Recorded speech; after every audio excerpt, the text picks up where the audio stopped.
හොඳයි නැවතත් කවුරුත් හයියෙන් සාධනාදයක් පවත්වනවා. ධර්මාසනාරූඪ ලබුණෝරුව කන්ද ආරණ්‍ය සේනාසනාධිපති राजकीय पंडित शास्त्रपति गौरवार्ह पद्मले कुमार कश्यप स्वामी वහන්සේ අපි ආශිර්වාදයෙන් පිළිගන්නවා. කවුරුත් එක සාදුනාදයක් පවත්වන්න ඕනේ. අද මේ ධර්ම ශ්‍රවණය සඳහා ගම්වාසී ප්‍රදේශවාසී සදහැවතුන් සහභාගී වෙලා ඉන්න හැමදෙනාම අපි ආශිර්වාදයෙන් පිළිගන්නවා. අද මේ ආරාධනාව කළේ අපේ පානදුර සඳ ලංකා පාන්සියේ අපේ කේ.පී. ගිහාන් ලංකාතිලක පුතණුවන් තරුණ මහත්මේ එතුමා බොහොම ශ්‍රද්ධාවෙන් අපේ කුමාර කස්සප පඬිත් හාමුදුරුවෝගේ බණ අහන කෙනෙක්. ඉතින් එතුමා තමයි මේ යෝජනාව කළේ. උන්වහන්සේ වඩම්මලා බණ දේශනා කරනවා. මම මේ සාමාන්‍යයෙන් බණ කියනකොට මම හැමෝටම එහෙම බණ කියන්න අවසර දෙන්නේ නැහැ. ඉතින් උන්වහන්සේ ගැන කියපු ගමන් මම ඒකට කැමති වුණා. කොත්මලේ කුමාර කස්සප හාමුදුරුවෝ අපිට ඉන්න වටිනාම හාමුදුරුවෝ. වටිනාම හාමුදුරුවෝ නමක් කියලා මම කිව්වේ මේ බුද්ධ ශාසනය කියලා කියන්නේ අපිට තියෙන වටිනාම වස්තුව තමයි ත්‍රිපිටක ධර්මය. මේ ත්‍රිපිටක ධර්මයේ පිළිබඳ අවබෝධය ඇතුව ඒ පිළිබඳව අධ්‍යයනය කරලා යමක් පැහැදිලිව ඉදිරිපත් කරන සහ ත්‍රිපිටක ධර්මයේ සුරක්ෂිත කරන්න මහත් කැපවීමක් කරන පණ්ඩිතහාරු නමක්. අපි ඒ ගැන සතුටු වෙනවා. මොකද අපේ ගුරු දේවෝත්තම රාජකීය පණ්ඩිත ත්‍රිපිටක විශාරද අපේ කෝට්ටේ මහා සංඝ සභාවේ මහෝපාධ්‍යාය නරමානීය ශ්‍රී බුද්ධ රක්ඛිතාභිධාන නායක හාමුදුරුවෝ තමයි ත්‍රිපිටක පරිවර්තක මණ්ඩලයේ අවසානයේ ජීවත්ව වැඩ හිටියේ. ඉතින් උන්වහන්සේලා කරපු කැපවීම අපි දන්න නිසා ඒ වෙනුවෙන් අද වර්තමානයේ මහත් කැපවීමක් කරන හාමුදුරු නමක් තමයි අපේ කොත්මලේ කුමාර කස්සප හාමුදුරුවෝ. ඒ නිසා මම බොහෝම කැමැතින් උන්වහන්සේගේ මේ බණ දේශනාවට ආරාධනා කිරීම ගැන. ඒ නිසා අපේ කේ.පී. ගිහාන් ලංකාතිලක පුතණුවන්ට මම විශේෂයෙන්ම ආශිර්වාද කරනවා. පානදුර සඳ ලංකා පාමසියේ කල්යාණ මිත්‍ර වැඩසටහන කියලා ඒ අය සකස් කරගත්ත වැඩසටහනකින් මේ පින්කම් කරනවා. ඉතින් අද මේ විශාල පිරිසකට බණ අහන්න අවස්ථාව සලසලා දීලා තියෙනවා. අරමුණ වෙන්නේ මිය පරලෝකීය ගුරු දෙමව්පිය ආදී පරම්පරාගත ඥාතීන්ට අපේ අපවත් වෙච්ච හාමුදුරුවන්ට පින් දෙන්න සහභාගී වෙන හැමදෙනාටම ආශිර්වාදයක් වෙන්න සහ මේ සම්බුද්ධ ශාසනය සුරක්ෂිත වෙන්න ත්‍රිපිටක ධර්මයේ රකින්න ඒ පිළිබඳ අවබෝධයක් අද තියෙන ඒකට ඇතුළත් වෙන ව්‍යසනයන් පිළිබඳව අපි දැනුවත් වෙන්න ඕනේ. ගොඩාක් අය මේ කාලීන බණ කියනවා. ඒක බණ ජාති කියනවා. නමුත් ඒක නෙමේ සම්බුද්ධ ශාසනය කියන්නේ. ඒ නිසා ඒ ගැන මේ පිරිසට දැනුවත් කරන්න උන්වහන්සේ බණ කියාවේ දේශනා කරාවේ. උන්වහන්සේට තුනුරුවන්ගේ සරණින් අපි හැමදෙනාගේම හොඳ හිත ආශිර්වාද වෙලා සියලු දෙවියන්ගේ රැකවරණ ලැබිලා චිරාත් කාලයක් සම්බුද්ධ ශාසනය වෙනුවෙන් මෙහෙවර කරන්න ශක්තිය ධෛර්යය නිරෝගී චිරජීවනයේ ලැබේවා කියන ආශිංසනයෙන් ධර්ම දේශනාවට ආරාධනා කරන්න අපේ කේ.පී. ගිහාන් ලංකාතිලක පුතණුවන්ට අපි මතක් කරනවා දහත් වට්ටිය පිළිගන්නලා ආරාධනා කරන හැටියට.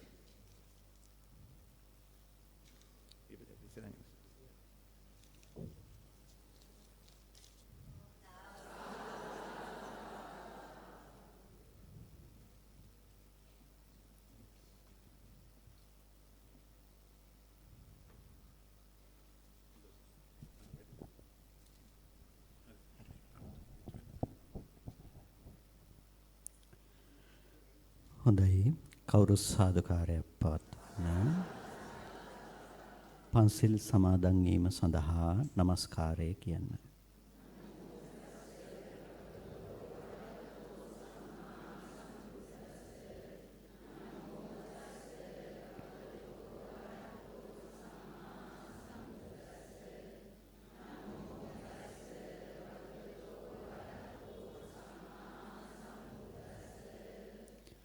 බුද්ධං සරණං ගච්ඡාමි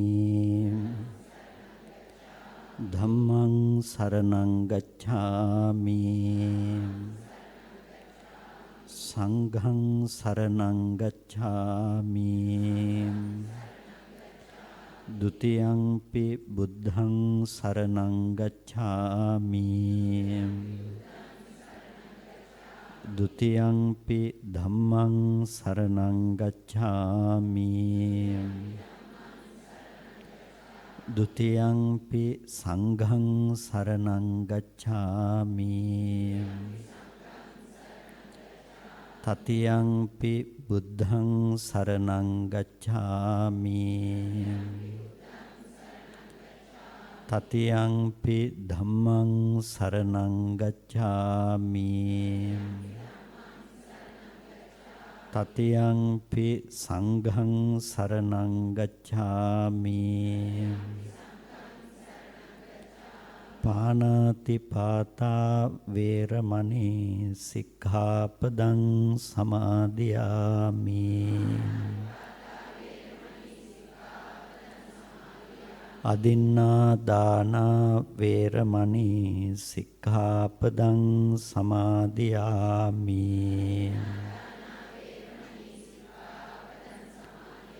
Kāmesu miccācārā veramani sikkhapadang samadhiyami.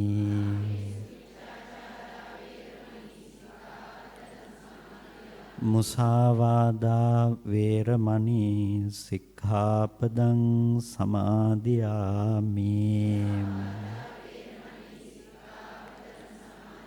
Surameraya majjapama daṭṭhāna veramani sikkhapadang samadhiyami.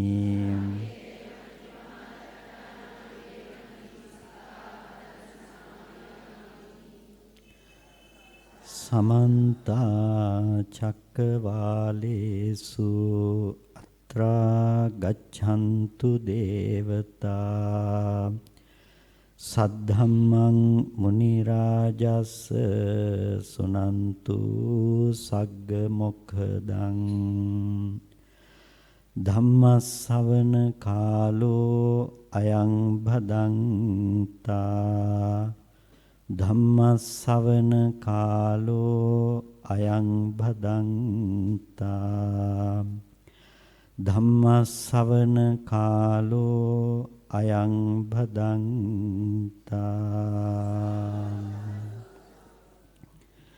Namo tassa bhagavato arahato samma sambuddhassa.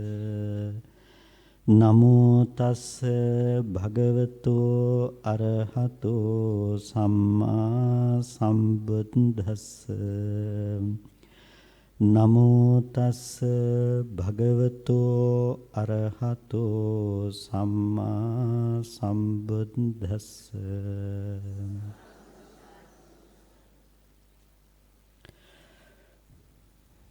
සාමනිකායික Kotte Kalyani ශ්‍රී සාමග්ගී ධර්ම මහා සංඝ සභාවේ ගරුණීය ලේකාධිකාරී අපේ ගෞරවනීය නායක මාහිම්පාණන් වහන්සේ වරප්‍රමුඛ පූජනීය මහා සංඝරත්නයන් අවසරයි මෙහිණින් වහන්ස සදැහැති කාරුණික පින්නතුනි හැම දිනම උතුම් සද්ධර්ම ශ්‍රවණය සඳහා සූදානම් වන මොහොත ලෝතර සම්මා සම්බුදුරජාණන් වහන්සේ විසින් දේශනා කරන්නට යෙදුණු ඒ උතුම් සද්ධර්ම සාගරයෙන් සල්පයක් නමුත් ශ්‍රවණය කරගන්නට ඔබ හැම දිනම මේ මොහොතේ සූදානම් වන්නේ පින්නතුනි අපිට බුද්ධ ශාසනයක් මේ ලෝකයේ ඇසුරු කරන්නට පහසුවෙන් ලැබෙන්නේ නැහැ. ඒක ලැබෙන්නේ ඊටාම දුර්ලභව ලැබෙන මහා ලාභයක් හැටියට. මහා කාල පරිච්ඡේදයකට නෙමෙයි පින්නතුනේ අපිට මේ ලාභය ලැබිලා තියෙන්නේ ඊටාම කෙටි කාලයකට ලැබුණු ලාභයක්. අවුරුදු 100ක් ජීවත් වෙන කෙනෙක් කුඩා කාලේ වයසට යනකොට තේරුම් ගන්නට බැරි වෙන කාලේ නිදා ගන්න කාලේ අනිකුත් කාල සීමාවන් ටික අතහැරියට පස්සේ පිනතුනේ අපි ජීවත් වෙනවා කියලා ගත කරලා තියෙන්නේ මොනතරම් සුළු කාල පරිච්ඡේදයක්ද. ඉතින් ධර්මයක් අවබෝධ කරගන්න අපිට ඉතුරු වෙලා තියෙන්නේ ඒ කාල පරිච්ඡේදයම විතරයි. අනන්ත සසරකට සාපේක්ෂව එක මොහොතකට ඒක අපිට සීමා කරන්නට කතා කරන්නට වෙන්නේ. නිසානේ අපි ඒකට කන කියන වචනේ පාවිච්චි කරන්නේ. ක්ෂණයක්. තාම කුඩා මොහොතක්. එනිසා මේ කුඩා මොහොතක් අපිට ලැබිලා තියෙන වෙලාවේ පිනතුනි අපි අප්‍රමාදී වන්නට ඕනේ. සරියුත්තරුන් වහන්සේ ඒකයි දේශනා කළේ, අනුශාසනා කළේ කනෝවා මා උපජ්ජගා. මේ ක්ෂණය ඔබව ඉක්මවා යන්න දෙන්න එපා කියලා. පිනතුනි මේ ලැබුණු මොහොත අපිව ඉක්මවන්නට නොදී ඒකෙන් ප්‍රයෝජන ගන්නට අපිට පුළුවන්කම තියෙන්නට ඕනේ. බුදුරජාණන් වහන්සේ නමක් ලෝකේ පහළ වෙන්නේ පිනතුනි මේ ජරා මරණ සංඛ්‍යාත දුක නැති කරන මාර්ගය පිළිබඳව මේ ලෝකයට දේශනා කරන්න. බුදුවරයෙක් ලෝකයට අවශ්‍ය වෙන්නේ නැහැ. ඔබට පින් දහම් කරගන්නට කියලා දේශනා කරන්න. ඒකෙන් කියන්නේ පින් කරන්න එපා කියන එක නෙමෙයි. බුදුරෙක් ලෝකයට අවශ්‍ය වෙන්නේ නැහැ සිල් රකින්නට කියලා දේශනා කරන්නට පහළ වෙන්නටත්. භාවනා කරන්න කියනත් නෙමෙයි බුදුරජාණන් වහන්සේ නමක් ලෝකේ පහළ වෙන්නේ. එනිසා සීල සම්පදානි සංසංනේ සීල සම්පදාවක් පිණිස නෙමෙයි. භාවනා සම්පදාවක් පිණිස නෙමෙයි. යාචමේ අකුප්පා චේතෝ විමුක්තිය ඒත දග්ගමිදම් භික්ඛවේ සාරං ඒතෝ පරියෝසානං යම් මේ අකෝප්‍ය චේතෝ විමුක්තියක් තියෙනවා නම් මේ තමයි මේ ශාසනයේ තියෙන කෙලවර, මේ තමයි ශාසනයේ ප්‍රතිඵලය ඔබට ලබන්න පුළුවන්කම තියෙන.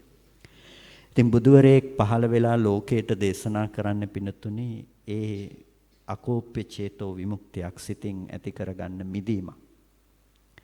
ලෝකේ හැම කාලෙකම පින්නතුනි ඉපදුණු හැම ජීවිතයකම අපි බලන්නේ දුක නැතුව සැපවත්ව වාසය කරන්න.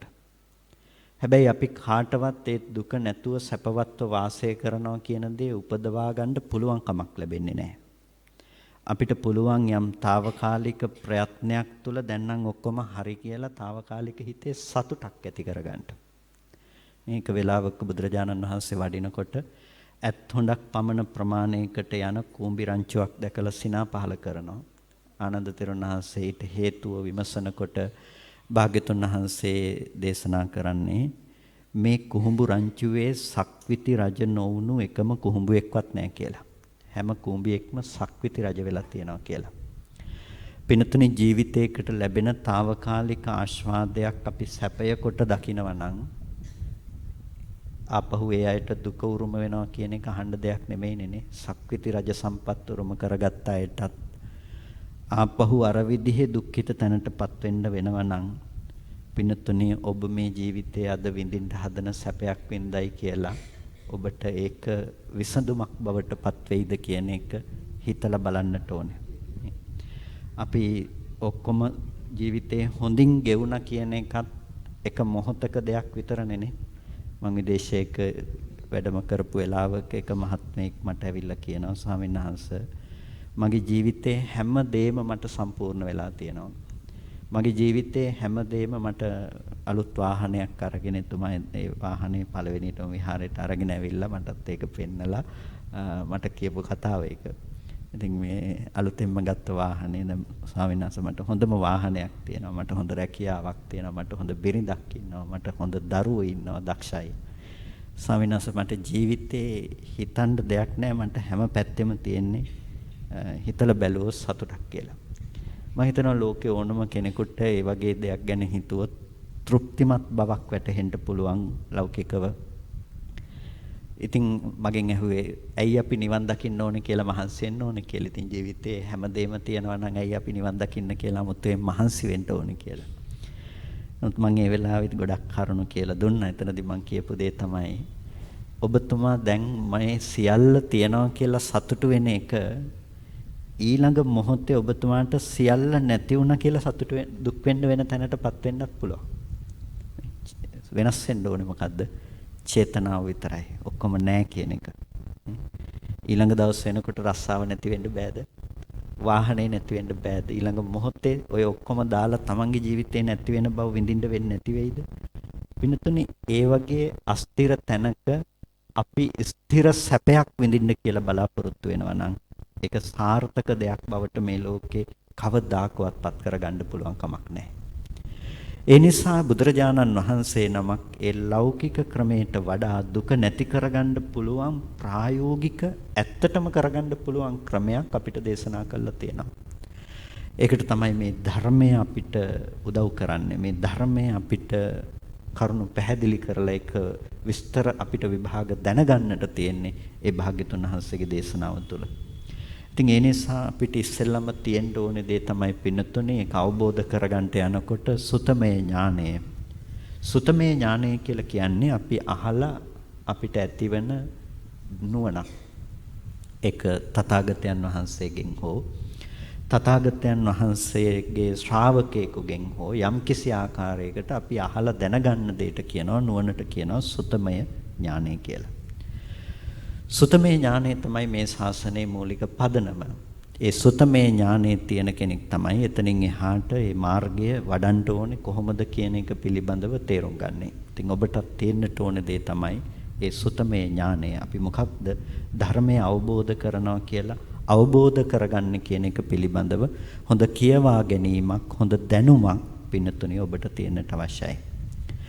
ඉතින් මේ කරුණු පිළිබඳව අපි විමසා බලනකොට අපිට දකින්නට පුළුවන්කම තියෙනවා බුදුරජාණන් වහන්සේ සෑම අවස්ථාවකදීම අපිට පැහැදිලි කරලා දේශනා කළා තියෙන්නේ පින්නතුණිය අපි හැමදෙනාම ජීවත් වෙන තැන තියෙන යථාර්ථය පිළිබඳව. එහෙම නැතිනම් ඔබේ ලෝකයේ ඇත්ත කතාව පිළිබඳවයි බුදුහාමුදුරුවෝ දේශනා කළා තියෙන්නේ. ඒක ඇයි එහෙම දේශනා කළේ? ඒ ඇත්ත යථාර්ථය නොදන්න නිසා තමයි පින්නතුනේ අනන්ත සසරක දුකට හිමිකාරයෙක්ව අපිට වාසය කරන්න සිද්ධ වෙලා තියෙන්නේ. මේ හේතුඵල ධර්මයේ පිළිබඳව ලෝකේ පවතින ඇත්ත පිළිබඳව දන්නේ නැතිකම නිසා වැරදි විදිහට හදාගත්ත ලෞකික ජීවත් වෙන නිසා අපිට නැවත නැවත චුති ප්‍රතිසන්දි වශයෙන් මේ හේතුඵල ධර්ම ප්‍රවර්තනයට හසුවන්නට අපට සිද්ධ වෙලා තියෙනවා. එනිසා මේ යථාර්ථ අවබෝධය ඒකට අපි කියනවා යථාභූත ඥාන දස්සන කියලා. ඒ කියන්නේ යම්සේ ඌ පරිදි බවක් තියෙනවා නම් ඒ පිළිබඳවම නුවණ ඇති කර ගැනීම යථාභූත ඥාන දස්සනය. බුදුරජාණන් වහන්සේලා අන්න ඒ දර්ශනය ඇති කරන්න අවශ්‍ය මාර්ගය තමයි අපිට පෙන්වලා දුන්නේ. ඉතින් ඒ සඳහා උන්වහන්සේලා පෙන්වුවේ මොකක් පිළිබඳව තේරුම් ගන්නට කියලාද? මේ ලෝකයේ පිළිබඳව අවබෝධ කරගන්නට ඕනේ. ලෝකය කියලා කිව්වේ පින්නතුනේ ඔබෙන් බැහැර තියෙන ඔබෙන් එළියේ තියෙන මේ ලෝකය ගැන කතාවක් නෙමෙයි මේ කතා කරන්නේ. ලෝකය ගැන තේරුම් ගන්න ඕනේ කිව්වහම ඔබ හිතන්න එපා අපි ඔක්කොම ජීවත් වෙන මේ එකම ලෝකය ගැනයි මේ කතා කරන්නේ ඒක තේරුම් ගන්න ඕනේ කියලා.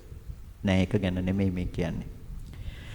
මෙතන පින්නතුනේ ඔබ 100ක් හිටියොත් 100 දෙනාම ජීවත් වෙන්නේ එක ලෝකයක නෙමෙයි ලෝක 100ක.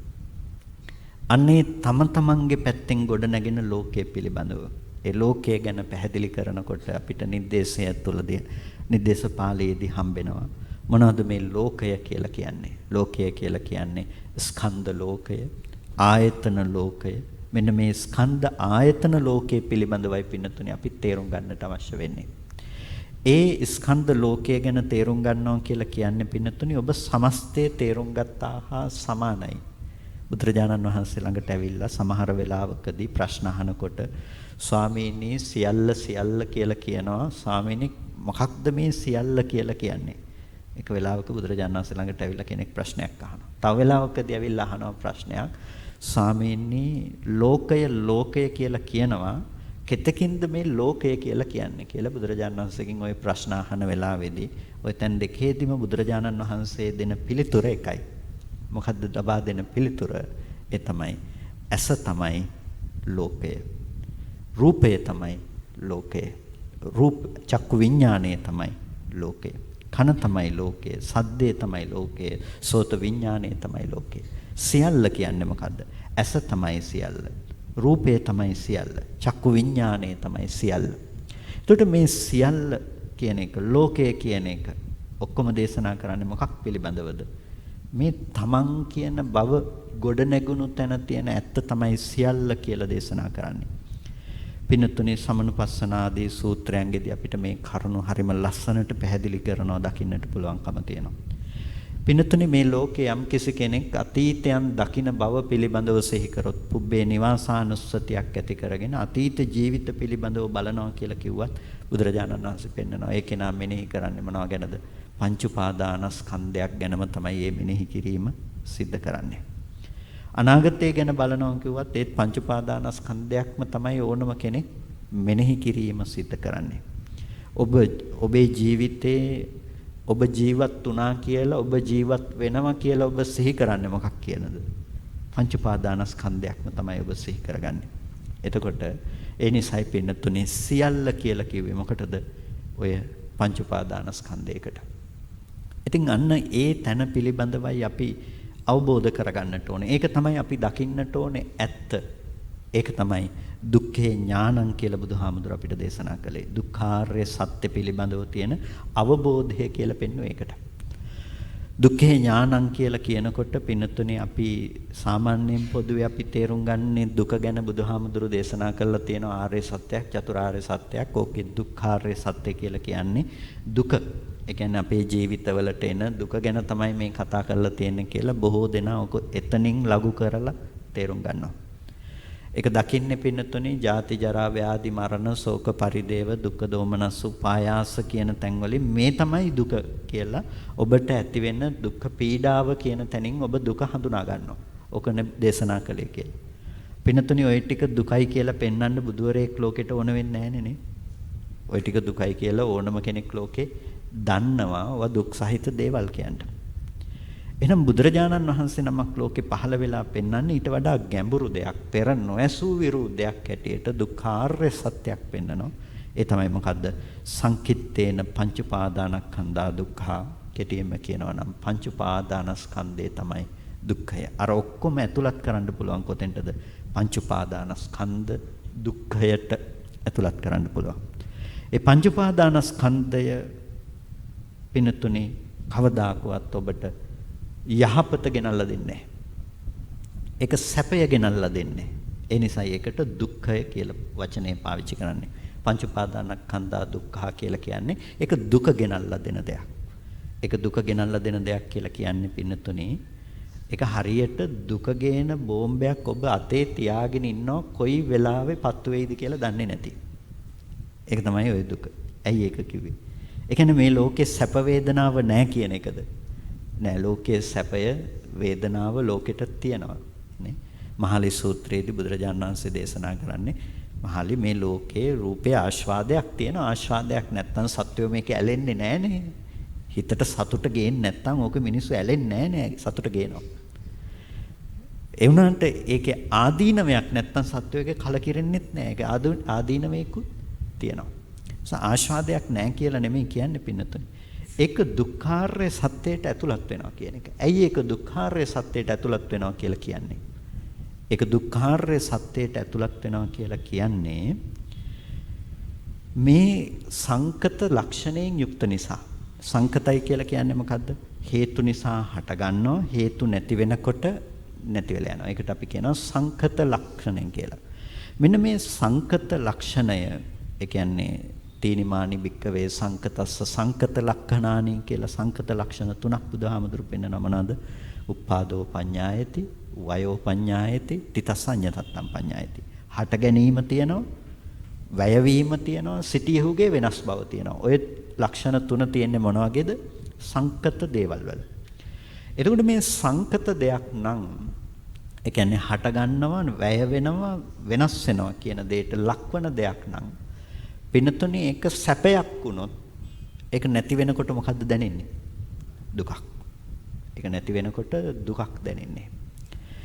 මෙතන තියෙන ප්‍රශ්නය තමයි පින්නතුනේ ඔක නැති වෙන බව පිළිබඳව දන්නේ නැති එක නිසා අපි හිතනවා හැම වෙලාවකදීම සැපවත් බව තියනවා කියලා.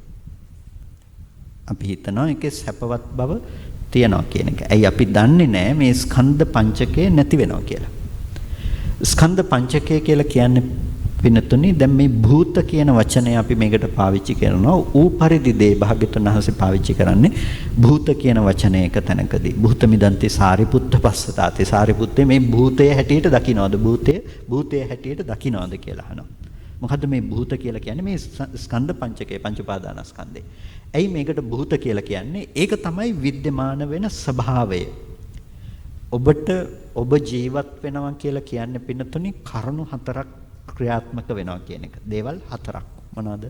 දිට්ඨ, සුත, මුත, විඤ්ඤාත. රූප පේනවා.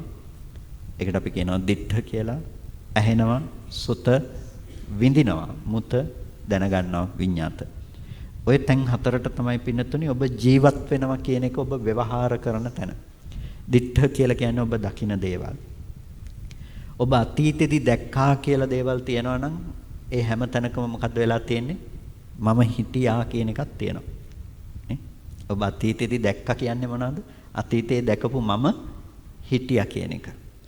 අනාගතේට මට මෙහෙම දකින්න පුළුවන් වෙයි නම් අනාගතේටත් මට ඉන්න පුළුවන් වෙයි. ඒකනේ අපි හිතන්නේ නේ. එහෙම තමයි යන්නේ. ඒ නිසා පින්නතුනි ඔබ ජීවත් වෙනවා කියන එක ඔබට එකක් හැටියට පෙනුනට ඒකකයක් හැටියට පෙනුනට ඔතන තියෙන්නේ මොකක්ද? ඔතන තියෙන්නේ එකක් නෙමෙයි. ඔන්න ඔය කොටස් හතරේ එකතුවක් නේ. දැන් අපිට වැලි ගොඩක් වගේ ගොඩක් පෙනුනට පින්නතුනේ එතන කන්දක් වගේ නිකන් පෙනුනට ඔතන ඇත්තටම කන්දක් නෑනේ නේ. මොනක් තියෙන්නේ? එකිනෙකට වෙන් වුණ වැලි කැට ගොඩක් නේ තියෙන්නේ නේ. ඔය වැලි ගොඩෙන් එක වැලි කැටයක් අරගෙන අයින් කරොත් එහෙම අර කන්ද අයින් වෙනවද? නෑනේ. තව වැලි කැටයක් අරගෙන අයින් කරොත් වැලි කැටේ අයින් කරොත් එහෙම ඔබට මොකද්ද නැති වෙලා යන්නේ අන්තිමේටම? කන්දක් පේන්නේ නැති වෙනවා. හැබැයි ඔබ කොයි වෙලාවකවත් කන්ද අයින් කරාද? කන්ද අයින් කරේ නෑනේ එක වෙලාවකවත් නේ.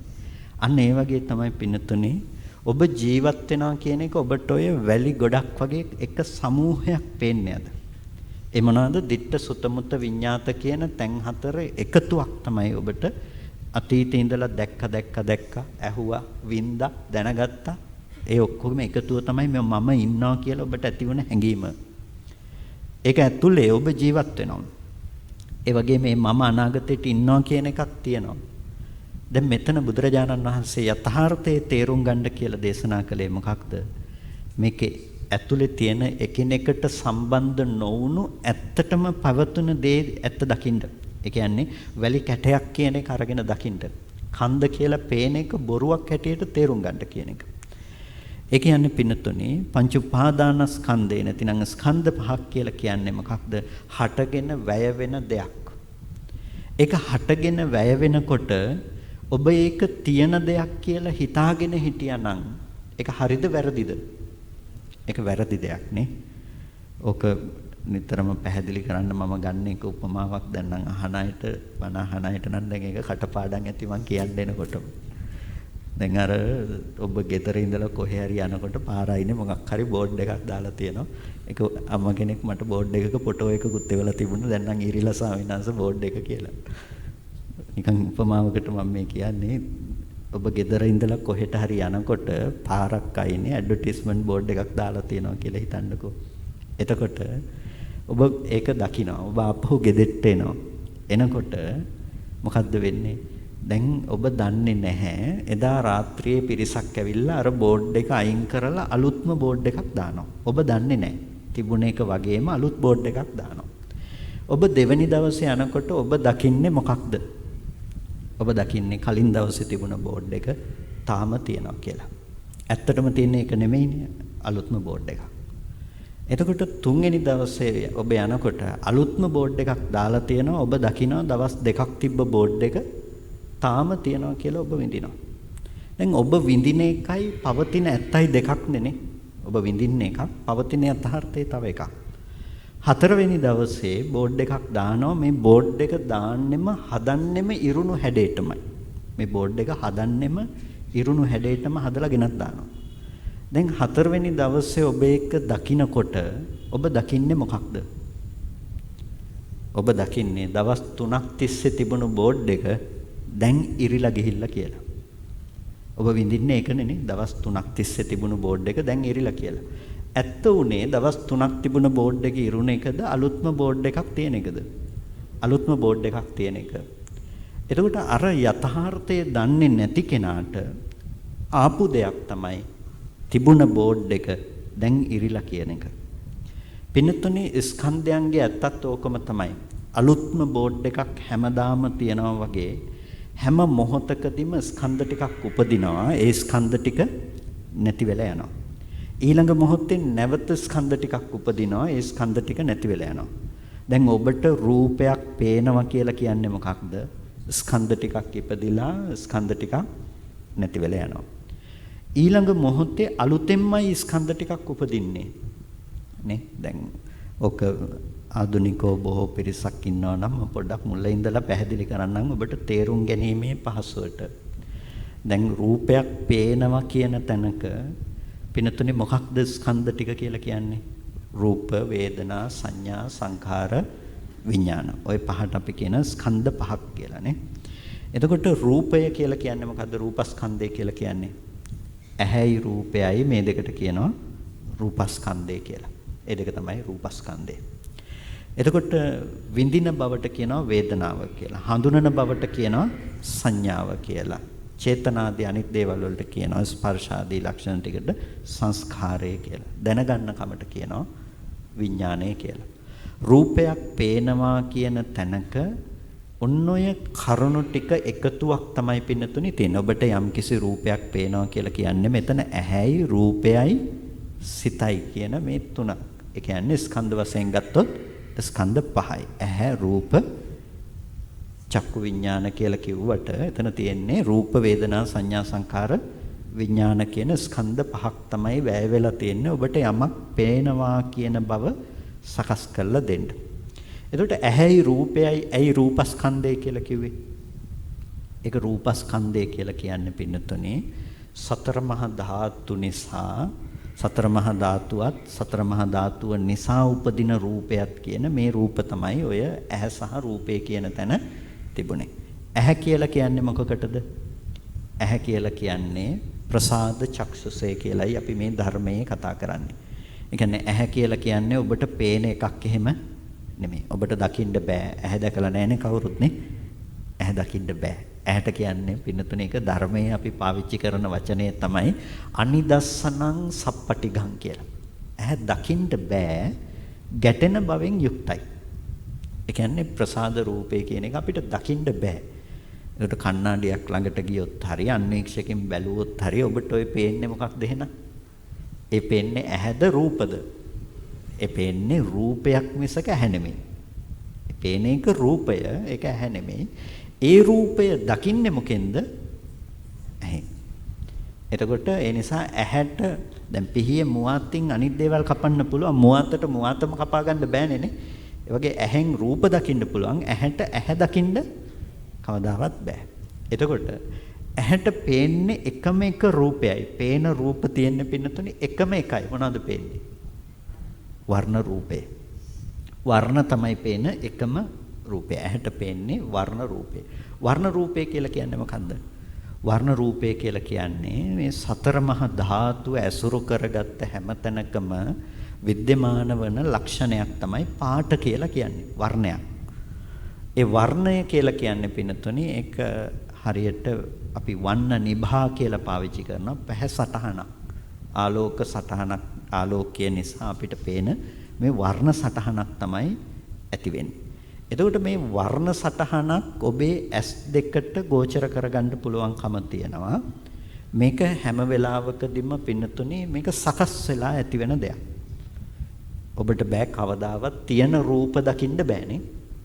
ඔබට කවදාවත් තියෙන දේවල් දකින්න බෑ. තියෙන දේවල් පේනවා කියලා හිතුවට ඒක ඔබට කවදාවත් තියෙන දේවල් එහෙම පේන්නේ නැහැ. ඉතින් හොඳට කල්පනාවෙන් අහන්න ඕනේ දෙයක්. මොකද සාමාන්‍යයෙන් ඔබ මේ කතාවක් අහගෙන ඉන්නකොට හරි සාමාන්‍ය සරල කරුණු ටිකක් අහගෙන ඉන්නකොට ඔබේ හිත කොහේ හරි ගියොත් එහෙම පොඩ්ඩක් විනාඩියක් දෙකක් හිත රවුමක් ගිහිල්ලා આવොත් ගැටලුවක් නැහැ. එතන ඉඳලා ඒක අල්ලගෙන යන්න පුළුවන්. හැබැයි මේ වගේ කරුණු අහනකොට හෙට එක විනාඩියකට කොහේ හරි ගියොත්, ගෙවල් පැත්තේ හරි ගියොත් එතනින් එහාට ඔබට දේශනාව තේරෙන්නේ නැහැ. මොනවා කියනවද මන්ද කියලා හිත හිතින්න වෙන්නේ. හොඳේ. ඒ නිසා හොඳ කල්පනාවෙන් අහන්න. දැන් ඇහැයි රූපයයි කියන තැන අපි දන්නවා දැන් ඇහැ කියලා කියන්නේ ප්‍රසාද ඇහැක්. ප්‍රසාදය කියලා කියන්නේ පින්නතුනේ හරියට කණ්ණාඩියක් වගේ උපවත් බවක් තියෙන්නේ. ඒ උපවත් බවක් තිබ්බහම මොකද්ද වෙන්නේ? ඒකට බාහිර තියෙන ආලෝක සටහන් වැටෙනවා. කණ්ණාඩියක් මෙතන ඇල්ලුවොත් මොකද්ද වෙන්නේ? කණ්ණාඩියට ඡායා වැටෙනවනේ, වර්ණ ඡායා වැටෙනවා. අන්න ඒ වගේ ඇහැ කියලා කියන්නේ මොකද්ද? කර්මයෙන් සකස් කරපු උපවත් බවක්. ඒකට මොකද වෙන්නේ? අර බාහිර තියෙන වර්ණ සටහන් ඇවිල්ලා වැටෙනවා. එතකොට දැන් පින්නතුනේ ඔය රූපය කියන එක මම පැහැදිලි කළේ කවදාකවත් ඔබට තියෙන දේ දකිනවා කියන එකකින් කරන්න පුළුවන් කමක් නැහැ කියන එක. ඇයි? ඔබ දකින්නේ තියෙන රූපෙද? ඔබ දකින්නේ වර්ණ රූපයක්ද? ඔබ දකින්නේ වර්ණ රූපයක්. එතකොට වර්ණ රූපේ ගෝචර කරගන්න වෙන්නේ ඔය පැහැසටහන ගෝචර කරගන්න තියෙන ඇහැට අදාළව තමයි ඔබට ඔක ගෝචර කරගන්න වෙන්නේ නේ. දැන් හිතන්නකෝ පින්නතුනේ එක එක විදිහේ කණ්ණාඩි තියෙනවනේ නේ. ඔබ දැකලා ඇති කණ්ණාඩි තියෙනකොට දැන් අපි ඒවල කියනවා දර්පණ තල කියලානේ. සාමාන්‍යයෙන් පාවිච්චි කරන්නේ උත්තල තල තියෙනවා, අවතල තල තියෙනවා. එක එක විදිහට දැන් ඔය කණ්ණාඩියේ තියෙනවනේ ප්‍රතිබිම්බය වෙනස් වෙන විදිහට තමයි හදලා තියෙන්නේ. එතකොට ඔක්කොගෙම පේන්නේ එක සමානවද වෙනස්වද? වෙනස්ව පේනානේ. අඩුම තරමේ සාමාන්‍ය කණ්ණාඩි දෙකකවත් රූප එක විදිහට පේන්නේ නැහනේ. වෙනස්ව තමයි පේන්නේ. එතකොට මේ ඇහත් ඒ වගේ තමයි පින්නතුනේ. ඇහත් මොකක්ද වෙන්නේ? වෙනස් වෙනවා. ඇහැ වෙනස් වෙන්න හේතුව මොකද්ද? කර්මය වෙනස් වෙනකොට ප්‍රධාන වශයෙන්ම ඇහැ වෙනස් වෙනවා. කර්මය එකම සාධකේ නෙමෙයි. හැබැයි ඇහැ උපද්දන්න බලපාන සාධකය තමයි මොකද්ද? කර්මය කියන දේ. කර්මය වෙනස් වුණොත් මොකද්ද වෙනස් වෙන්නේ? ඇහැ වෙනස් වෙනවා. ඇහැ වෙනස් වුණොත් පේන්නේ කොයි විදිහටද? ඒ වෙනස් වුණ ඇහැට අදාළ දේ තමයි පේන්නේ. දැන් ඔබට මේ රූප පේන විදිහක් තියෙනවානේ. ඔබේ ඇහැ වෙනස් වුණොත් මේ රූප මීට වඩා වෙනස් විදිහට දකින්න බැරිද? පුළුවන්. නේ? අර මිලක්කතිස්ස කතාව ඔබ අහලා ඇතිනේ. මිලක්කතිස්ස කතාවේදී වැද්දා කැලේ යනකොට එයා පැටව් හම්බෙන්න හිටපු මුව දෙනක් මරාගෙන කනවා. පැටව් හම්බෙන්න හිටපු මුව දෙනක් මරාගෙන කනකොට මේ හිත කොච්චර බලවත්ව අකුසල් හිත ඉපදුනාද කියලා කියනවා නම් ඒක ditta ධම්ම වේදනීයවම විපාක දුන්නා. පින්නතුනේ සමහර කර්ම තියනවා ඒවා ditta ධම්ම වේදනීයව විපාක දෙනවා.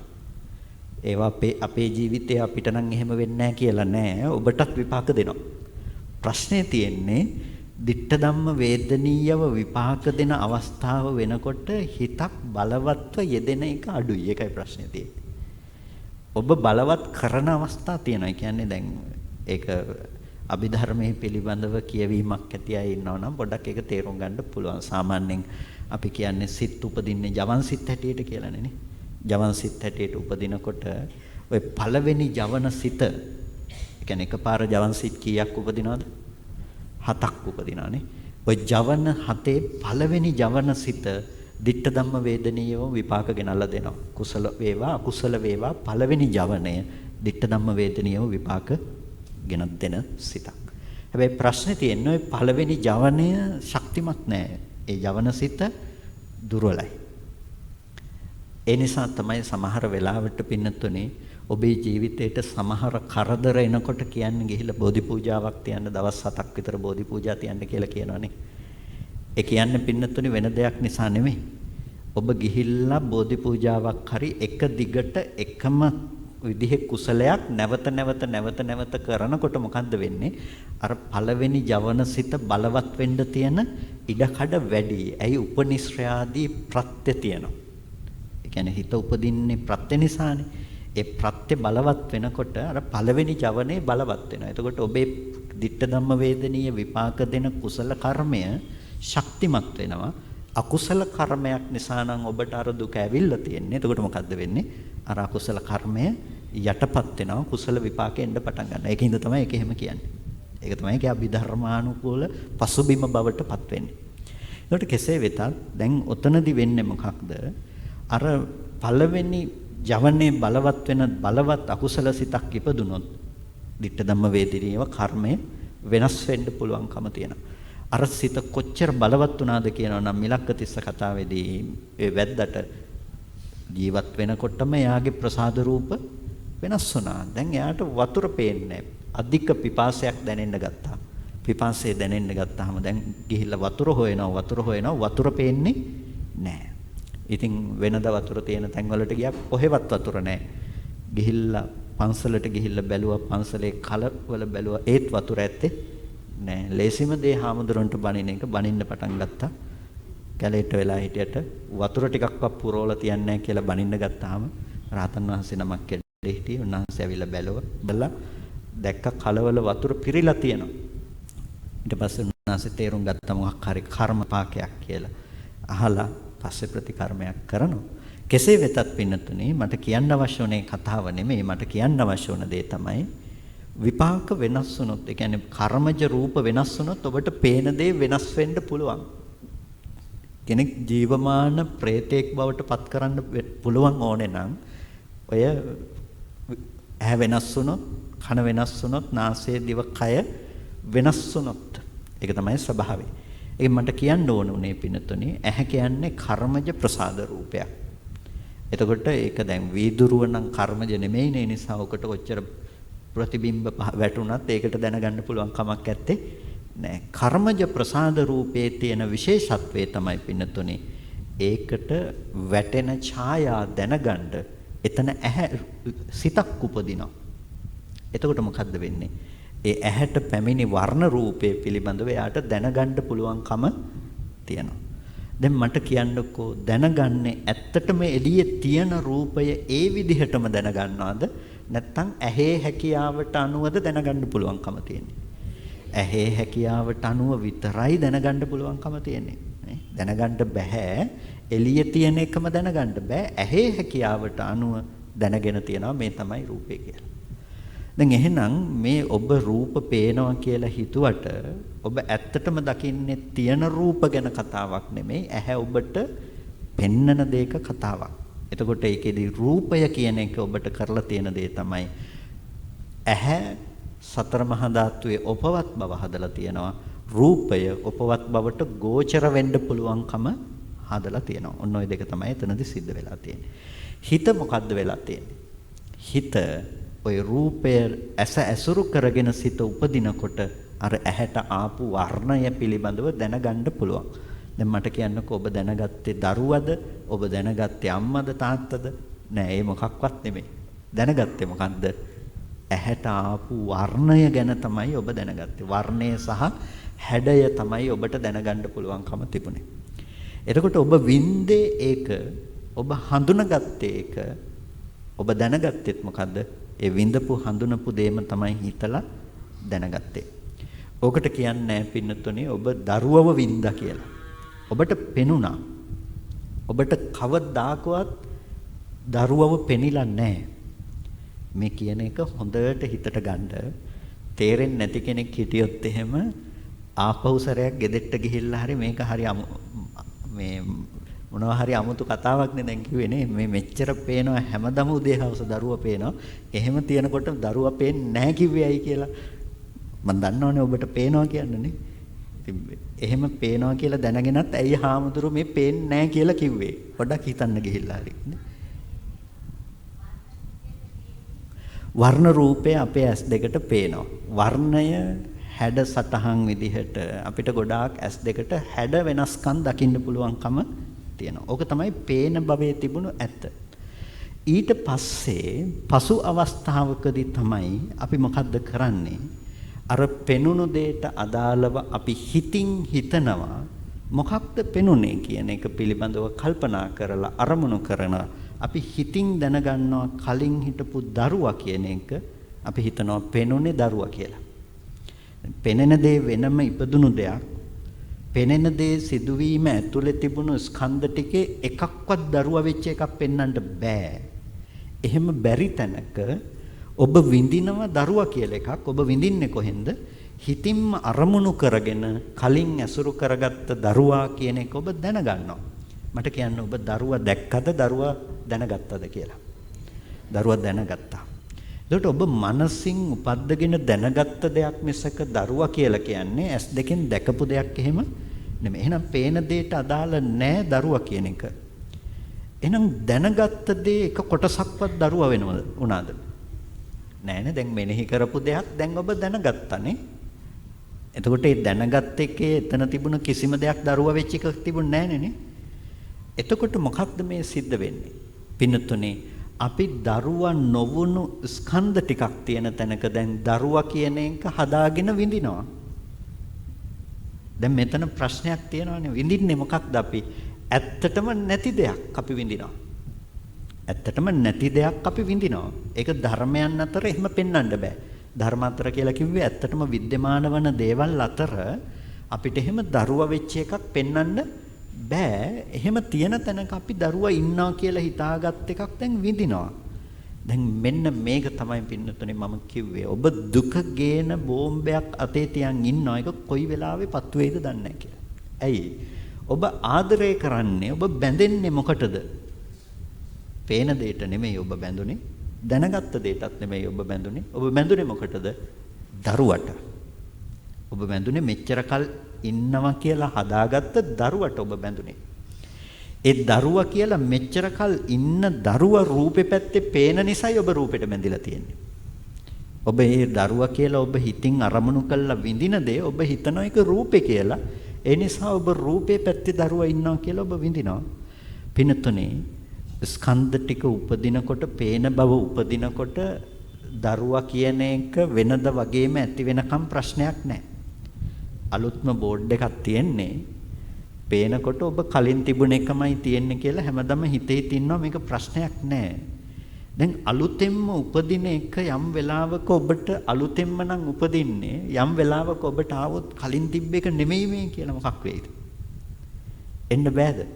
පේන බව අලුතෙන්ම නම් උපදින්නේ යම් වෙලාවක ගෙනාවොත් මේ පේන බව අලුතෙන්ම නම් ඉපදුනේ මේ කලින් තිබුණ එක නෙමෙයි කියලා. එහෙනම් ඔබට විඳින්න බැරි වෙයිද දරුවා වෙනස් වෙලා කියලා? රූපෙ දිහා බලනකොට ඔබට කලින් තිබුණ රූපේ නෙමෙයි මේ කියලා දැන් දරුවා වෙනස් වෙලා කියලා පේන්නේ නැති වෙයිද? දරුවා ලෙඩ වෙලා දරුවා මැරිලා කියලා පේන්නේ නැති වෙයිද? පේනවා. එහෙනම් ඔබට ඒ දුකට හිමිකාරයෙක්ව ඔබ ඉන්නවා. පිනතුනේ ඔබ පේන රූපේ දරුවා කියලා හිතමින් බැඳෙන හැම වෙලාවකදීම මොකද්ද ඔබ කරලා තියෙන්නේ? ඔය දුක ගේන්න පුළුවන් බෝම්බේ ටික මොකද්ද කරගෙන තියෙන්නේ? තව ලොකු කරගන්නවා. තව දුක ගේන්න පුළුවන්කම හදා ගන්නවා. පිනතුනේ මේක තමයි අපි හැම තැනකදීම සිද්ධ කරගන්න දේ. ඕක අපි එක පැත්තකින් හදා ගන්න දෙයක් විතරක් නෙමෙයි. එනිසා අන්තෝ ජටා බහි ජටා ඇතුළතත් ඔය අවුල තියෙනවා පිටතත් අවුල් මේක ජටාය ජටිතා පජා මුළු ප්‍රජාවම මේක අවුලෙන් අවුලට පත් වෙලා ඉන්නේ මේක හැම පැත්තම අවුල් කරගන්නවා. ඇයි? පින්නතුනේ අපි දරුවා විඳිනවා විතරක් නෙමෙයි දරුවා විඳින්නේ කවුද? මමත් ඉන්නවා. එතකොට මොකක්ද වෙලා තියෙන්නේ? ලෝකෙත් තියෙනවා. ලෝකේ තමයි දරුවාගේ පැත්තෙන් හම්බෙන්නේ. අනිත් පැත්තෙන් මොකද්ද හම්බෙන්නේ? ඒක විඳින මම ඉන්නවා. මම සහ ලෝකේ. ඒ නිසා ඔබ දැන් හිතනවා තියෙන ලෝකෙ මං ඉපදුණා. තියෙන ලෝකෙ මම දැන් ජීවත් වෙනවා. ලෝකෙ තියෙනකොට මම මැරිලා යනවා. ඕක තමයි අපි විඳින මට්ටම. පින්නතුනි බුදුරජාණන් වහන්සේ දැන් මෙන්න මේ తত্ত্বය නිසා අපි විඳින්නේ. බුදුරජාණන් වහන්සේ දැක්ක දුකට මුල තියෙන්නේ හැම වෙලාවකදීම මෙතන. ඇයි? ස්කන්ධ ටික උපදිනවා කියලා කියන්නේම දුක උපදිනවා කියන එක. ඉතින් ස්කන්ධ ටික උපදිනවා නම් ස්කන්ධ ටික උපදින්න තියෙන හේතුවත් අපි හැම වෙලාවකදීම හදනවා. ඇයි? ස්කන්ධ ටික උපදිනවා කියන එකට හේතුව මොකක්ද හේතුව? තණ්හාව. අපි ඒක නැවත හදනවා. ඒ නිසා තණ්හාව අපි නැති කරන්නේ නැහැ නේ. තණ්හාව අපි තියනවා. ඒ නිසා මොකද්ද වෙන්නේ? නැවත ස්කන්ධ ටික උපදිනවා. ඔබ තණ්හා කරන්නේ මොකටද? ස්කන්ධ ටිකකට. තණ්හාව ගැන තේරුම් ගන්නකොට ඒකට අපි කියන්නේ දුක්ඛ සමුදය ආර්ය සත්‍ය කියලා. දුක්ඛ සමුදය ආර්ය සත්‍ය තේරුම් ගන්නකොට ඔබ තණ්හාවේ සාමාන්‍යයෙන් ඔබ තේරුම් ගන්න එක පැත්තයි. ඒ මොකද්ද? වස්තු තණ්හාව විතරයි ඔබ තේරුම් ගන්නේ. ඒ තමයි මේ තියෙන ගහකොළ ගෙවල් දොරවල් යාන වාහන දරුවෝ මිල මුදල් මේ වලට කරන ආසාව. ඔබ ඒක තමයි තණ්හාව හැටියට හඳුනගන්නේ. පිනතුනි ඒක නෙමෙයි තණ්හාව. ඒක තණ්හාව තමයි. හැබැයි ඒකට කියන්නේ අපි වස්තු තණ්හාව කියලා. කෙලෙස් තණ්හාව නෙමෙයි. ඒකට කියන්නේ අපි සමුදාචාර තණ්හාව කියලා. ඒක වට්ටමූලික තණ්හාව නෙමෙයි. සසරේ උපදින්නේ ඕකට නෙමෙයි. ওই තණ්හාව හේතු වෙන්නේ කර්ම සිද්ධ කරන්න. සසරේ උපදින්නේ මොන තණ්හාවටද? වට්ටමූලික තණ්හාවට. වට්ටමූලික තණ්හාවට.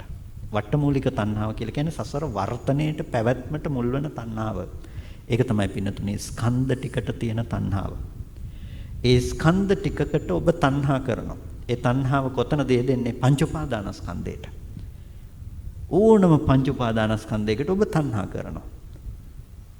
ඔකට මම සරලව කියන්නේ පින්නතුනේ අපායට ගියොත් ඔබ අපායටත් තණ්හා කරනවා කියලා. නේ? අපායට ගියොත් අපායටත් තණ්හා කරනවා නැද්ද? කරනවා. ඇයි? දුකට අකමැති. හැබැයි මේ දුක් විඳින ස්කන්ධ ටික මම කියලා අල්ලගත්තාම තණ්හාව එදිලා නැද්ද? තියෙනවා. ත්‍රිසංගත සතෙක් බලන්නකෝ. ඒ සතා දුකට අකමැති. හැබැයි මේ මම කියලා අල්ලගත්ත පැවැත්මට එයා කැමති වෙලා නැද්ද? කැමති. එනිසා අපි හැම වෙලාවකදීම පංච උපාදානස්කන්ධයේ යෙදෙනවා නම් තණ්හාව යෙදෙනවමයි. මම ඔබෙන් ඇහුවොත් මේ වටාපතට ඔබ තණ්හා කරනවද කියලා ඇහුවොත් තණ්හා කරනවද? නැන්නේ. මං හිතන්නේ ඔබ වටාපතට තණ්හා කරයි කියලා. එතකොට ඔබට මේක තණ්හාව නැති අරමුණක් හැටියට ඔබට ප්‍රකට වුණාට මේක උපේක්ෂා සහගත අරමුණක් හැටියට ඔබට ප්‍රකට වුණාට පින්නතුනේ ඔබට මෙතන තණ්හාව යෙදෙනවමයි. කොහොමද තණ්හාව යෙදෙන්නේ? වටාපතට තණ්හාව යෙදෙන්නේ නැහැ. දැන් කියන්නකෝ වටාපත දැනගන්න මොහොත කියලා කියන්නේ ස්කන්ධ කීයක්ද? ස්කන්ධ පහක් නේ. වටාපත දැනගන්නවා කියන තැනක තියෙන්නේ ස්කන්ධ පහක්. පේනවා කියන තැන ස්කන්ධ පහක් තිබුණා. දැනගන්නවා කියන තැන ස්කන්ධ පහක නියෝජනයක් තියෙනවා.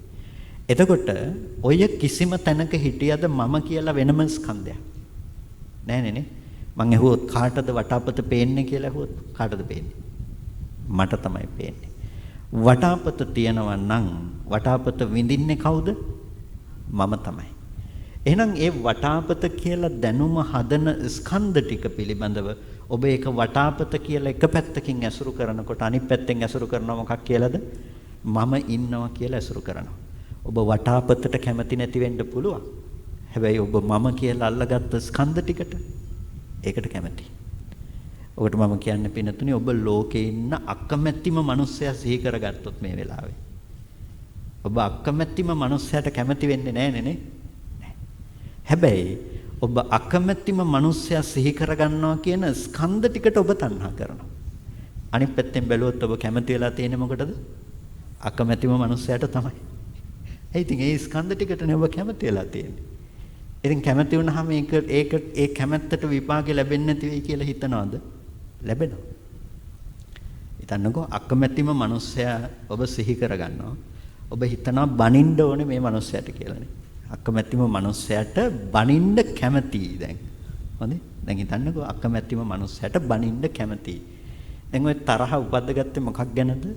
අර අකමැතිම මිනිස්සයා කියලා හදාගත්ත තැනක තමයි ඔබ ස්කන්ධ ටික පිළිබඳව ඔය තරහ කැමති උනේ නැත්නම් බැනුම කැමති උනේ අර ස්කන්ධ ටිකට.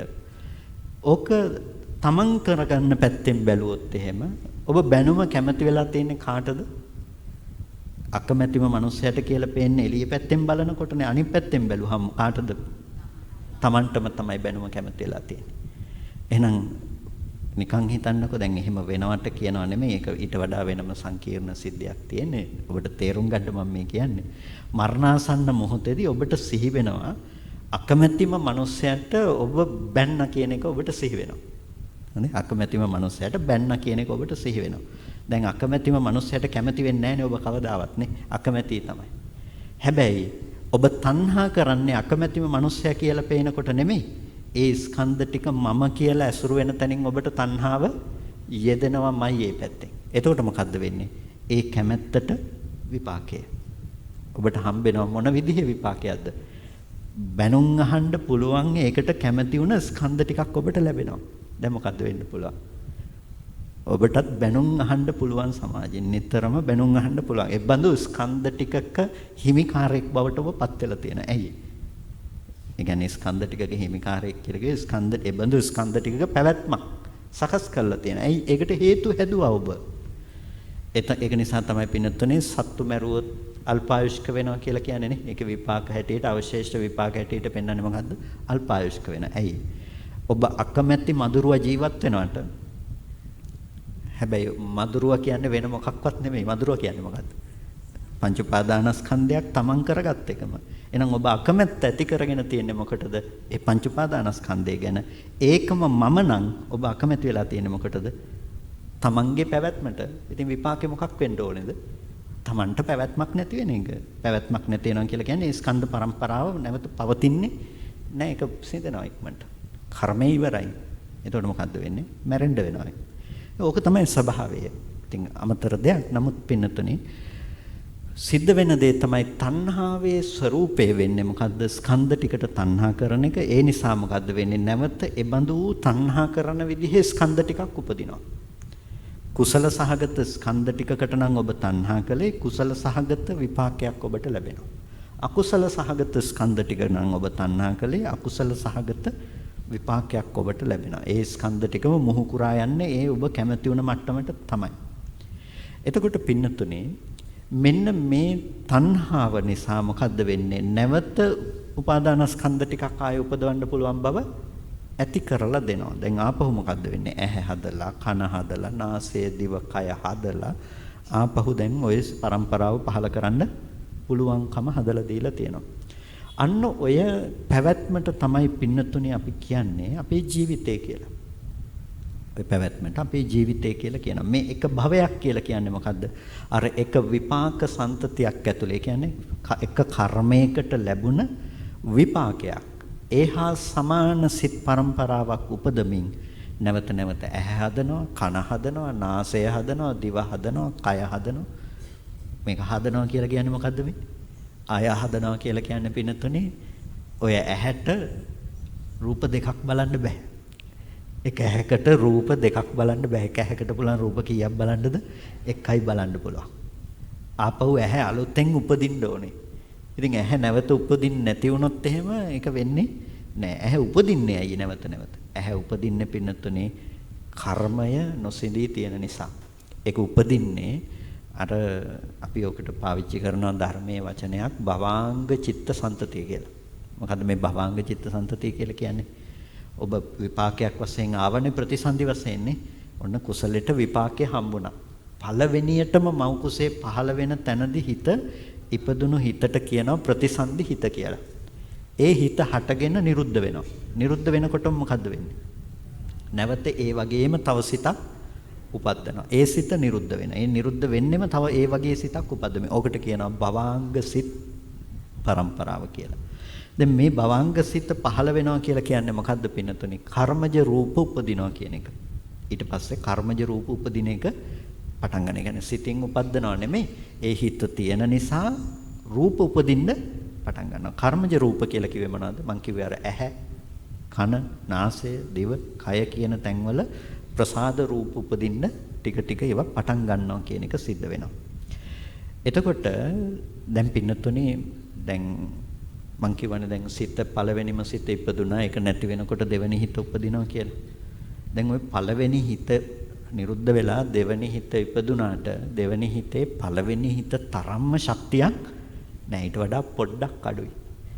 දෙවෙනි හිතට වඩා තුන්වෙනි හිතේ හයිය ඊට වඩා තව ටිකක් අඩුයි. මේ ගණන් කරන්න පුළුවන් තරම් අඩුවක් නෙමෙයි. ඊට වඩා පොඩ අඩුයි. හැබැයි ඔහොම කාලයක් යනකොට දැන් මොකද්ද වෙලා තියෙන්නේ? සෑහෙන දුරට අඩු වෙනවා. ඒ නිසා පින්නතුනේ එහෙම අඩු වෙනකොට මොකද්ද සිද්ධ වෙන්නේ? එහෙම අඩු වෙනකොට දැන් වෙනද රූප ඉපදුණු තරම් රූප උපදින්නේ නෑ. දැන් මේ සිත උපදිනවා. හැබැයි රූප උපදින හැකියාවට මොකද්ද වෙන්නේ? ඒක අඩු වෙනවා. දැන් වෙනදා 100% රූප ඉපැද්දුවා නම් දැන් ටික ටික මොකද්ද වෙන්නේ? 99.9යි ඔය විදිහට ගිහිල්ලා අන්තිමේටම 150ක් විතර වෙනකොට දැන් ඊතුරු 50 උපදින්නේ නැහැ. අපි කියනවා මොකක් කියලා දෙලියේ දැන් මගේ ඇස් පේන්නෙත් නැහැ. දැන් ටිකක් කන් ඇහෙන එක අඩුයි. රස දැනෙනවා අඩුයි. මොකද්ද වෙලා තියෙන්නේ? හිටපු කෙනෙක් වයසට ගිහිල්ලා නෙමෙයි වෙලා තියෙන්නේ මොකද්ද? දැන් සිත උපදිනකොට රූප උපදවන ශක්තිය අඩුයි. වෙනදනම් නැගිටින්න ඕනේ කියලා හිතනකොටම මොකද්ද වෙන්නේ? චිත්තජ රූප බලවත් උපදිනවා සිතත් එක්කම ඉක්මනට මේ මහා භූත කය ටග්ගාලා උස්සගෙන නැගිටිනවා. දැන් හිතින් උපදවන රූප උපදින ප්‍රමාණය අඩුයි. දැන් හිත උපදිනවා. ඉපදුනන්ට රූප උපදවන ශක්තිය අඩුයි. දැන් මොකද්ද වෙන්නේ? දැන් උපදින්නේ නැහැ. දැන් 150 ඉතුරු 50 කොහෙන්ද දෙන්න වෙන්නේ? එළියෙන් දෙන්න වෙනවා. ඒකට කවුරු හරි අල්ලලා නැගිට්ටන්න වෙනවා. ඉතින් ඕක තමයි අපි කියන්නේ වයසට යනවා කියලානේ. ඒකට මොකද්ද වෙන්නේ? මේ ඉන්න පුද්ගලයෙක් මම වයසට යනවා නෙමෙයි. අපි ඕකත් හිතන්නේ ඉන්න මම වයසට යනවා කියලා. මේක තමයි මේ හේතුඵල ධර්මය. මේක තමයි මේ ස්කන්ධයන්ගේ ස්වභාවය කියන එක. ඒකට මට කියන්න අවශ්‍ය වුණ දේ තමයි පින්නතුනේ මේ ඇහැ නැවත උපද්දනවා. නැවත උපද්දන්නේ මොකකින්ද? මරණකම්ම නැවත නැවත ඇහැ උපදින්න හේතු වෙන්නේ අර පුරාණ කර්ම ප්‍රත්‍යයෙන් මේ සිත මේ රූපය අසුරු කරමින් උපදිනකම නිසා. මම ඒ හරහා ඔබට කියන්න උත්සාහවත් වෙන්නේ මේ පේන බව ඇතිකරන්න හේතු වෙන්නේ පුරාණ කර්මය කියන දේ ප්‍රධාන වශයෙන්ම. ඒ කර්මයට හේතුනේ අවිද්‍යාව. අවිද්‍යාව, කර්මය, තණ්හාව. ඔකට කියන අපි අතීත හේතු කියලා. එතකොට මෙන්න මේ ටික නිසා ඔබට ඇහැ ඉපදිලා ඇහැ නිසා තමයි මොකද්ද වෙලා තියෙන්නේ? ඇහැ ඉපදුනා නම් බාහිර රූප පේනවා, ගැටෙනවා. එතකොට හිත ඉපදුනා නම් දැනගන්නවා. දැන් ඔන්න ඔබට පේන බව ඇති කරන තැනක ස්කන්ධ පහක් උපදිනවා. ඊට පස්සේ ඒ ස්කන්ධ පහ නිරුද්ධ වෙනවා. නැවත පේන බව ඇති වෙනවා. ආපහු මොකද්ද වෙන්නේ? ඒ ස්කන්ධ ටික නිරුද්ධ වෙනවා. කොයි වෙලාවකවත් කලින් පෙනුන දේ නැවත පේන්න පුළුවන්ද? ඒක නැවත දකින්න බෑ. නිසා එකපාරක් පෙනුන දෙයක් ඔබට කවදාකවත් දෙපාරක් දකින්න පුළුවන් කමක් හම්බ වෙන්නේ නෑ. දෙවෙනි පාරට දකින්න බෑ. එහෙනම් කොහොමද පින්නතුනේ ඔබ දකින්නේ මේ එක දිගට ඉන්න දරුවෝ? මේක දිගට ඉන්න මම කොහොමද දකින්නේ? එහෙම දකින්න බෑ. ඔබ යම් කිසි විදිහකින් අලුතෙන්ම පේන බව ඇති වෙනකොට ඔබ කලින් තිබ්බා කියලා හිතාගත්ත දේවල් සිහි කරගෙන ඔබ හිතනවා ඒක තමයි මේ තියෙන්නේ කියලා. ඒ හින්දා තමයි ඔබට මේ එක දිගට ඉන්න මම පේන්නේ. ඔබ දැන් මෙතෙන්ට එන්න කලින් ඔබ මූණ බලන්නත් ඇති කණ්ණාඩිය ළඟට ගිහිල්ලා. ඒ නිසා ආපහු ගිහිල්ලා බලනකොට ඔබට පේන්නේ එන්න කලින් තිබුණ එකද වෙනස් රූපද? වෙනස් දෙයක් තමයි පේන්නේ. පේන බව ඇති කරන ධර්ම ටිකම ඔක්කොම වෙනස් අලුතෙන්ම හටගන්නේ. හැබැයි ඔබ විඳින්නේ කලින් යනකොට හිටපු මම තමයි දැන් ඉන්නේ කියලා. පින්නතුනේ ප්‍රශ්නේ තියෙන්නේ අලුතෙන්ම පේන බව ඇති වෙන තැනක ඔබට විඳින්න වුණොත් එහෙම කලින් හිටපු මම නෙමෙයි දැන් ඒක වෙනස් කියලා. දැන් මොකද්ද වෙන්නේ? දැන් දුකයි. ඒක වෙනස් වෙලා කියන එකෙන් ආවොත් එහෙම ඔබ අකමැති විදිහට වෙනස් වෙලා කියලා තිබ්බේකට කැමති නම් ඒකට සාපේක්ෂව ඔබට දුක එනවමයි. ඒ නිසා ඔබට මේ දුක නැති කරගන්න ඕනේ නම් පින්නතුනි බුදුහාමුදුරෝ දේශනා කළේ මේ ඇත්ත තේරුම් ගන්න. වෙන කිසිම දෙයක් නෙමෙයි. මොකද්ද? දුක්ඛේ ඥානං. මේ ස්කන්ධ පංචකය හටගෙන නිරුද්ධ වෙන ස්කන්ධ පංචකය ගැන නුවණක් උපද්ද ගන්න. ඒ ස්කන්ධ පංචකය කියලා කිව්වේ පින්නතුනි අපේ ජීවිතේ කියන්නේ දිට්ඨ සුත මුත විඤ්ඤාත කියන මේ තැන් හතර තුල හැම මොහොතකදීම ස්කන්ධ ටික ඉපදිලා වැය වෙනවා කියන එක පිළිබඳව නුවණක් උපද්ද ගන්න. වෙන දෙයක් නෙමෙයි කරන්න ඕනේ. අන්නේ නුවණ උපදවා ගැනීම ඇතුළේ පින්නතුනි ඔබට පුළුවන්කම තියෙනවා ඒ සමස්තයක් විදිහට ඒ ස්කන්ධ ටිකේ ඇත්ත දැකලා ඒ ඇත්ත තේරුම් අරගෙන ස්කන්ධ පංච උපාදානස්කන්ධයෙන් මිදෙනවා කියන තැනට ඔබට යන්න පුළුවන්කම තියෙනවා. ඉතින් ඒකට තමයි අපිට මේ දර්ශනය අවශ්‍ය වෙන්නේ. මම ඔය කියපු කාරණා ටික ඔක්කොම කිව්වේ ඔබට කරන්න දෙයක් ගැන නෙමෙයි. මම මේ ඔක්කොම කතා කළේ මොකක් ගැනද? මම කතා කළේ ඔබට සුතමේ ඥානයේ වශයෙන් ඇති වෙන්න ඕන දෙයක් ගැන. ඒ කියන්නේ අහලා මේ කියන කරුණු ටික පිළිබඳව ඔබ තේරුම් අරගෙන ඉන්න ඕනේ දෙයක්. මේක තාම කරන්න දෙයක් ගැන මම කතා කළේ නැහැ. එතකොට මේ සුතමේ ඥානයේ නැතුව ඔබට පුළුවන් කමක් නැත්තේ නෑ භාවනාවක් කරන්න. මේක නැතුව ඔබට බෑ භාවනාවක් කරන්න.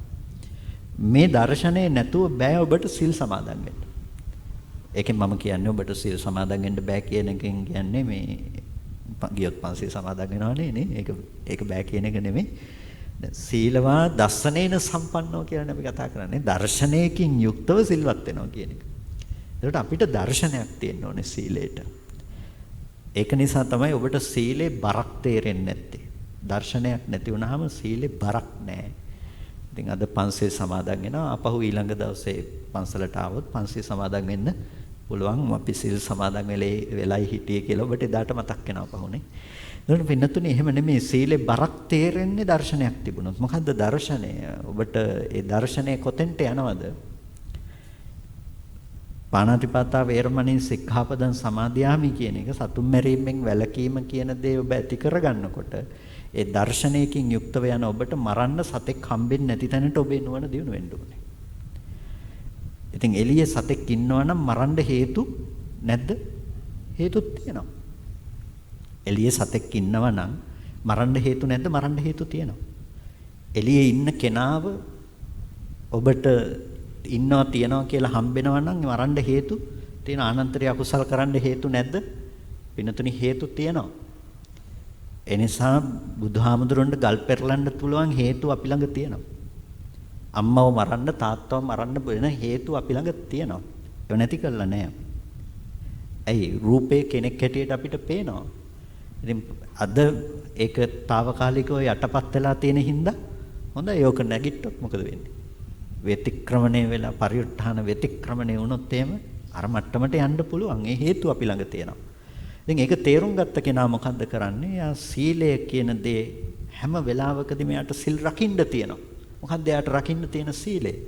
එයාට තියෙනවා ඥාන සංවරයක් ඇති කරගන්න. දැන් රූපේ පේනකොට සතෙක් කියලා හිතෙන මුලාවෙන් මිදෙන්න. ඒ මුලාවෙන් මිදෙන්න යනකොට ස්කන්ධ ටික මරන්න යනවා කියලා යන්නේ නැහැ නේ. ස්කන්ධ ටික ගැන තරහ ගන්නවා කියලා යන්නේ නැහැ නේ අපි. අපිට තරහ එන්නෙම පින්නතුනේ හොඳට බලන්නකෝ පුද්ගලයෙක් ගැන හිතනකොටනේ නේ.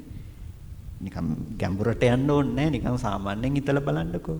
ඔබ යනකොට ගෙදර ඇවිදිනකොට ඔබේ කකුල හැප්පිලා ලේ එන මට්ටමට තුවාලයක් එනවා. ඔබ ඊළඟ දවසෙත් පුටුව දිහා බලාගෙන තරහෙන් යනවද? ඔබ මේ එතන බොහොම පරිස්සමෙන් යනවද? ඔබ පරිස්සමෙන් යන ඔබ තරහෙන් යන්නේ නැහැ නේ. මගේ කකුල තුවාල කරා කියලා ඉඳ ගන්න නැතුව ඉන්නවද? නෑ ඔබ එහෙම කරන්නේ නැහැ. හැබැයි එච්චර ලේන්න තුවාල වෙන්න ඕනේ ඔබට කවුරු හරි වචන දෙක තුනක් කියලා බැන්නොත් එහෙම බලන්නකෝ ඔබ කොච්චර ප්‍රතිචාරයක් දක්වනවද කියලා. තුවාලයක් උනේ නැහැ ඔබට කිසිම හානියක් උනේත් නැහැ. ඔබ කොච්චර ප්‍රතිචාරයක් දක්වනවද? මොකද්ද හේතුව? පුටුව එතන පුද්ගලයෙක් නැහැ. අතන මොකද්ද තියෙන්නේ? පුද්ගලයෙක් ඉන්නවා. කෙනෙක් ඉන්නවා. ඒ නිසා ඔය කෙනත් එක්ක මම කතා කරන්නේ. ආයි පේන්නේ නැහැ. මම කැමතිවත් නැහැ මනුස්සයට නේ. ඒක තමයි යෙදෙන්නේ පින්නතුනේ. ස්කන්ධ ටිකක් කියන ඇත්ත දැක්කොත් එහෙම ඔබට මොකද්ද නැති වෙන්නේ?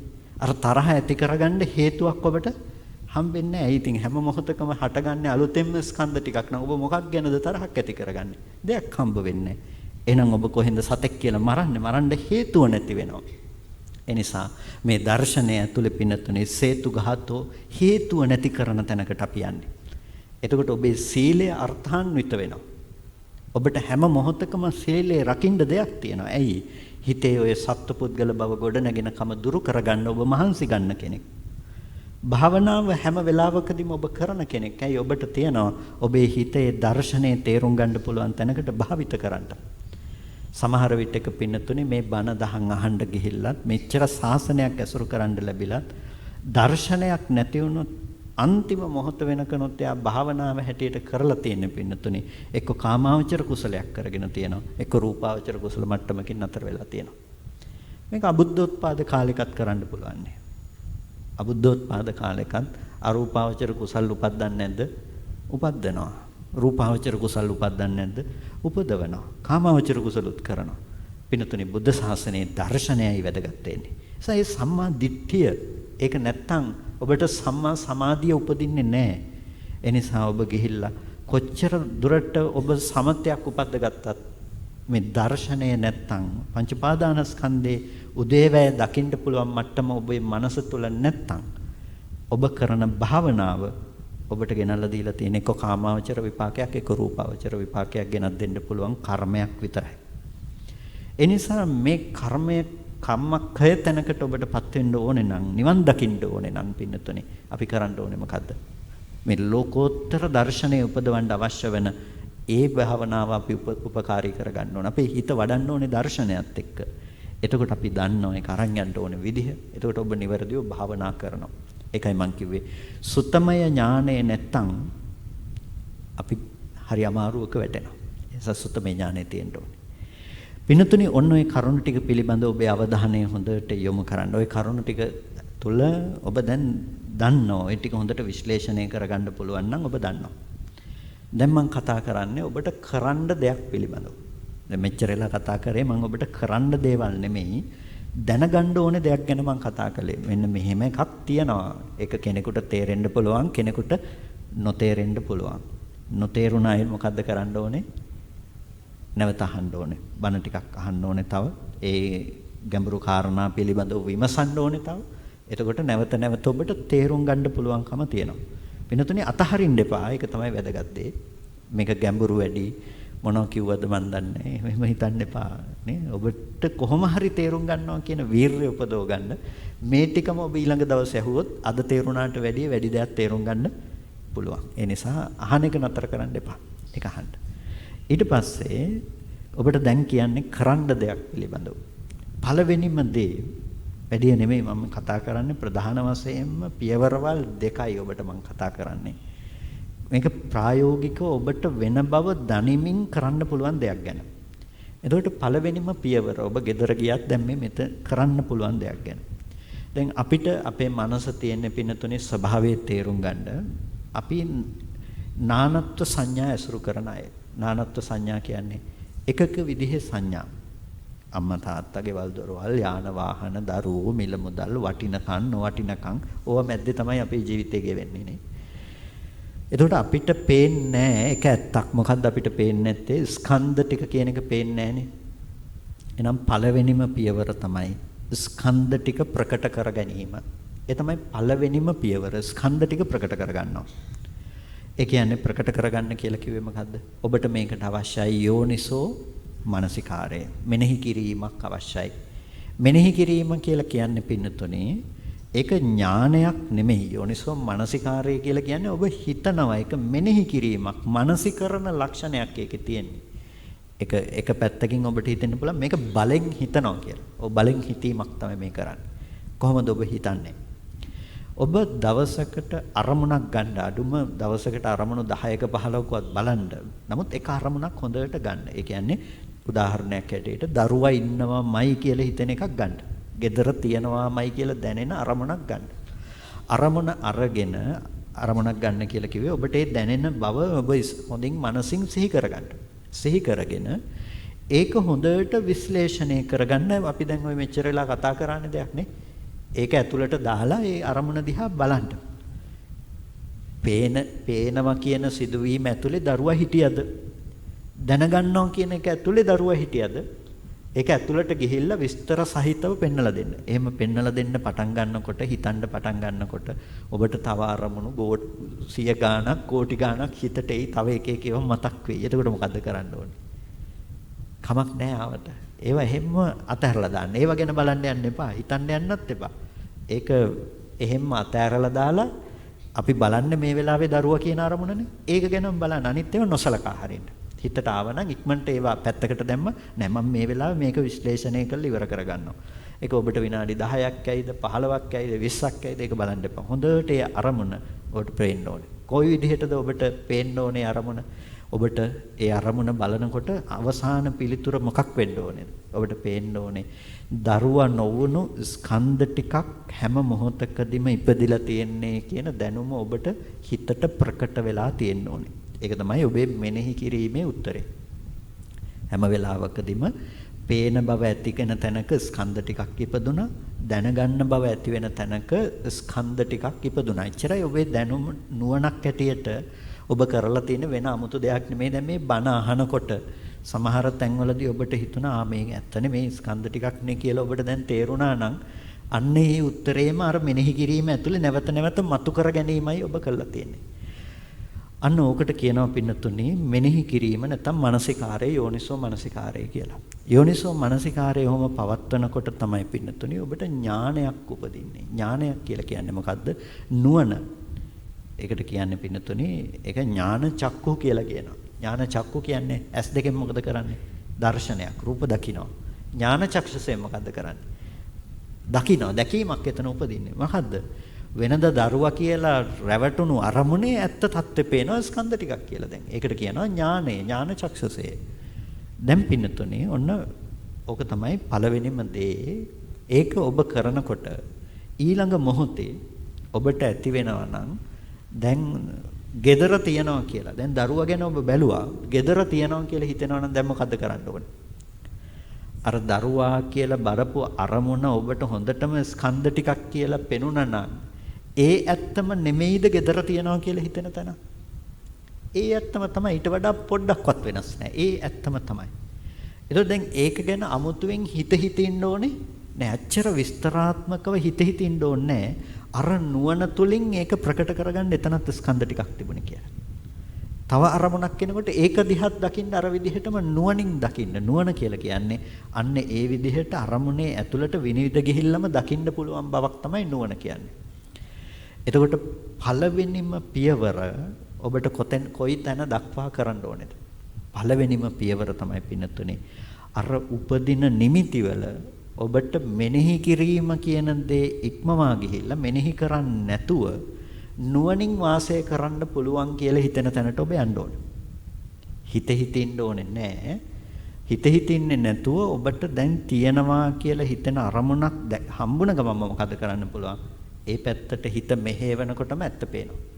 දැන් අමුතුවෙන් ලෑස්ති වෙලා ආයුධ සන්නද්ධව ගිහිල්ලා හිතන්න ඕනේ නෑ. ඔබට පේනවා දැන් ඒක බලනකොට. අන්න ඒ තැන දක්වා ඔබ කළ යුතුයි. ස්කන්ධ ටිකක් කියන නුවණ ඔබට එන්න ඕනේ. අරමුණු 100ක් ආවොත් 100 දිහාම බැලුවොත් ඒ නුවණ පේන්න ඕනේ. ඒකෙන් කියන්නේ ඔබට හැම වෙලාවකදීම නුවණ එළඹ සිටිනවා කියන එක නෙමෙයි පින්නතුනි. ඔබට වැඩ කටයුතු කරනකොට ඒක තියනවා කියන හැඟීම එන්නේ නැහැ කියන එක නෙමෙයි. ඒක එන්න පුළුවන්. හැබැයි ඔබ ඒ ඕනම තැනකදී අර නුවණ මෙහෙවපු ගමන් මොකද්ද පේන්නේ? ස්කන්ධ ටිකක් කියන එක ප්‍රකට වෙන්න ඕනේ. අන්න ඔය අවස්ථාවට ඔබට මනසපත් කරගන්න පුළුවන් නම් ඔන්න පළවෙනි පියවර සම්පූර්ණයි. ඒ කියන්නේ පින්නතුනි ඔබ සෑහෙන දක්ෂ කෙනෙක් වෙලා තියෙනවා ওই පියවරට ඔබේ මනසපත් කරගන්න පුළුවන් නම්. මේක බැරි දෙයක් නෙමෙයි පින්නතුනි, මේක කරන්න පුළුවන් දෙයක්. දැන් මෙතන විශාල පිරිසක් ඉන්නවනේ. දැන් මෙතන ඇති කවදාවත් මේ දර්ශනයක් ගැඹුරට මෙනෙහි නොකරපු අයත් ඇති, අහපු නැති අයත් ඇති, අහලා පුරුදු අයත් තියෙනවා නේ. නිකමට හිතලා බලන්නකෝ පින්නතුනේ, ඔබ අහලා පුරුදු කෙනෙක් නම් ඔබට පුළුවන් නම් ඔබ ඉස්සෙල්ලම අහපු දවසට යන්නකෝ. ඔබ ඉස්සෙල්ලම අහන්න පටන් ගත්ත දවසට යන්න. ඔබට මොකද්ද පේන්නේ? ඔබට එකපාරම ඔය තියෙන අද තියෙන අවබෝධය ආවද? එහෙම නැත්නම් බොහොම අමාරුවෙන් මොනවා කියනවද දන්නේ නැහැ කියලා හිතමින් බොහොම අමාරුවෙන් හිතින් ගැටගගහ ඇහුවද? ඉතින් ගැටගගහ අහන එකනේ කරේ මුලින්මනේ. බොහොම අමාරුවෙන් කියන වචනවල තේරුමත් මේවා කරගෙන බොහොම අමාරුවෙන් ඉතින් ගැටගගහ අහපු එක තමයි කරේ. ඊට පස්සේ ආපහු මොකද්ද වෙන්නේ? ආපහු ඒක ටික අපිට තේරෙනවා කියන තැනට ආවා. ඇයි තේරුනේ? වෙනද තේරෙන්නේ නැතුව ඇයි තේරුනේ? මොකද්ද ඒ වෙලා තියෙන්නේ? ඒ තමයි නුවණ දියුණු වුණා. වෙනදට වඩා දැන් දෙයක් පේනවා. ඒ නිසා තමයි අද මේක ඔබට ඇහෙනකොටම කියන්නේ මොකද්ද කියලා ඔබට හොඳටම වැටහෙනවා. ඒ තමයි නුවණේ දියුණුව කියන එක පින්නතුනි. ඒක අමුතුවෙන් වෙනද වගේ අර පළවෙනි දවසේ වගේ අමාරුවෙන් ගැටගගහ ගලපන්න දෙයක් ඇත්තේ නැහැ. ප්‍රඥාව දැන් දියුණුවයි කියන එක.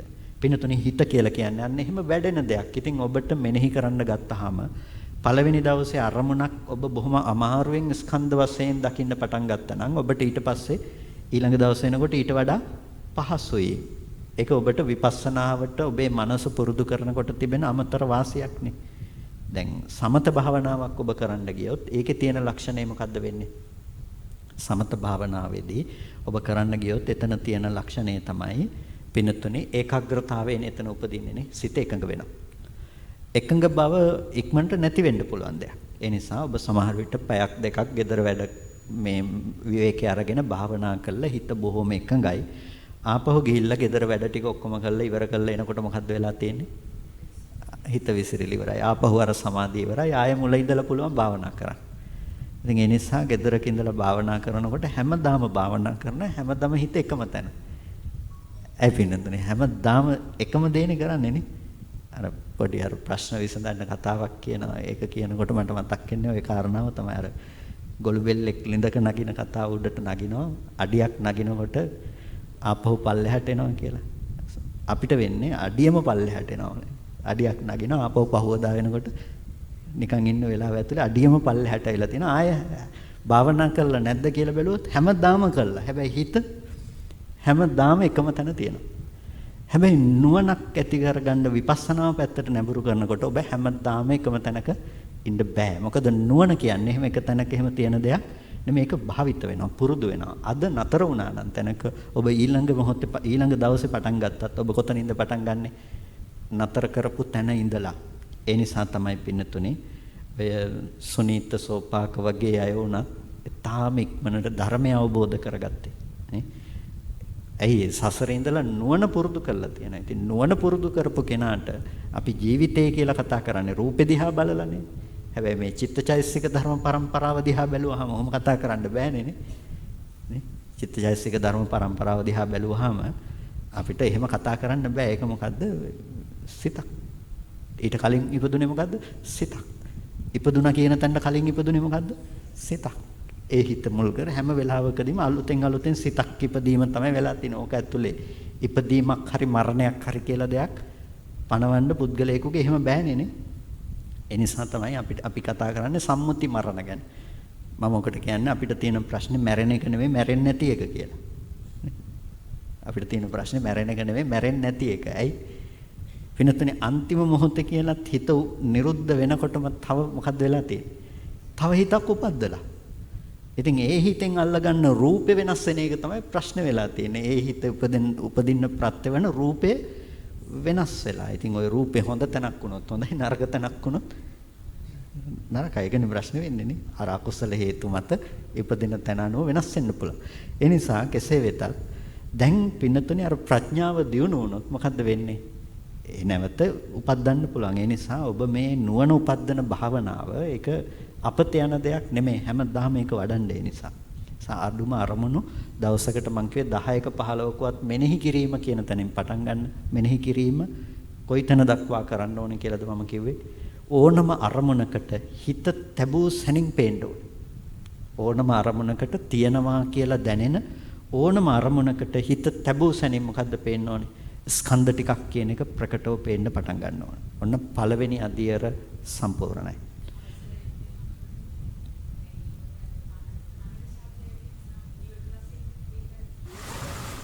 ඒකත් ඒ විදිහටමයි. න්‍යාය එකම න්‍යාය. කනට ශබ්දයක් ඇහුනොත් ඒක කනයි සද්දයයි සෝත විඥානයයි. එතකොට අපිට එතන ඉපදින්නේ ස්කන්ධ ටික නිසාමයි ශබ්දය ඇහුණා කියන බව. තියෙන ස්කන්ධ ටික නැති වෙනකොට මොකද්ද වෙන්නේ?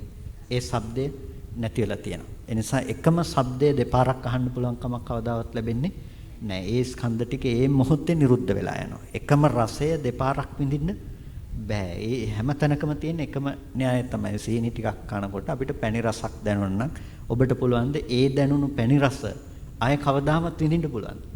ඒක ආය කවදාවත් විඳින්න බෑ. ඊළඟ මොහොතේ අලුතෙන්ම රසයක් දැනෙනකොට ඔබ හිතනවා කලින් වගේම පැණි රසයි කියලා.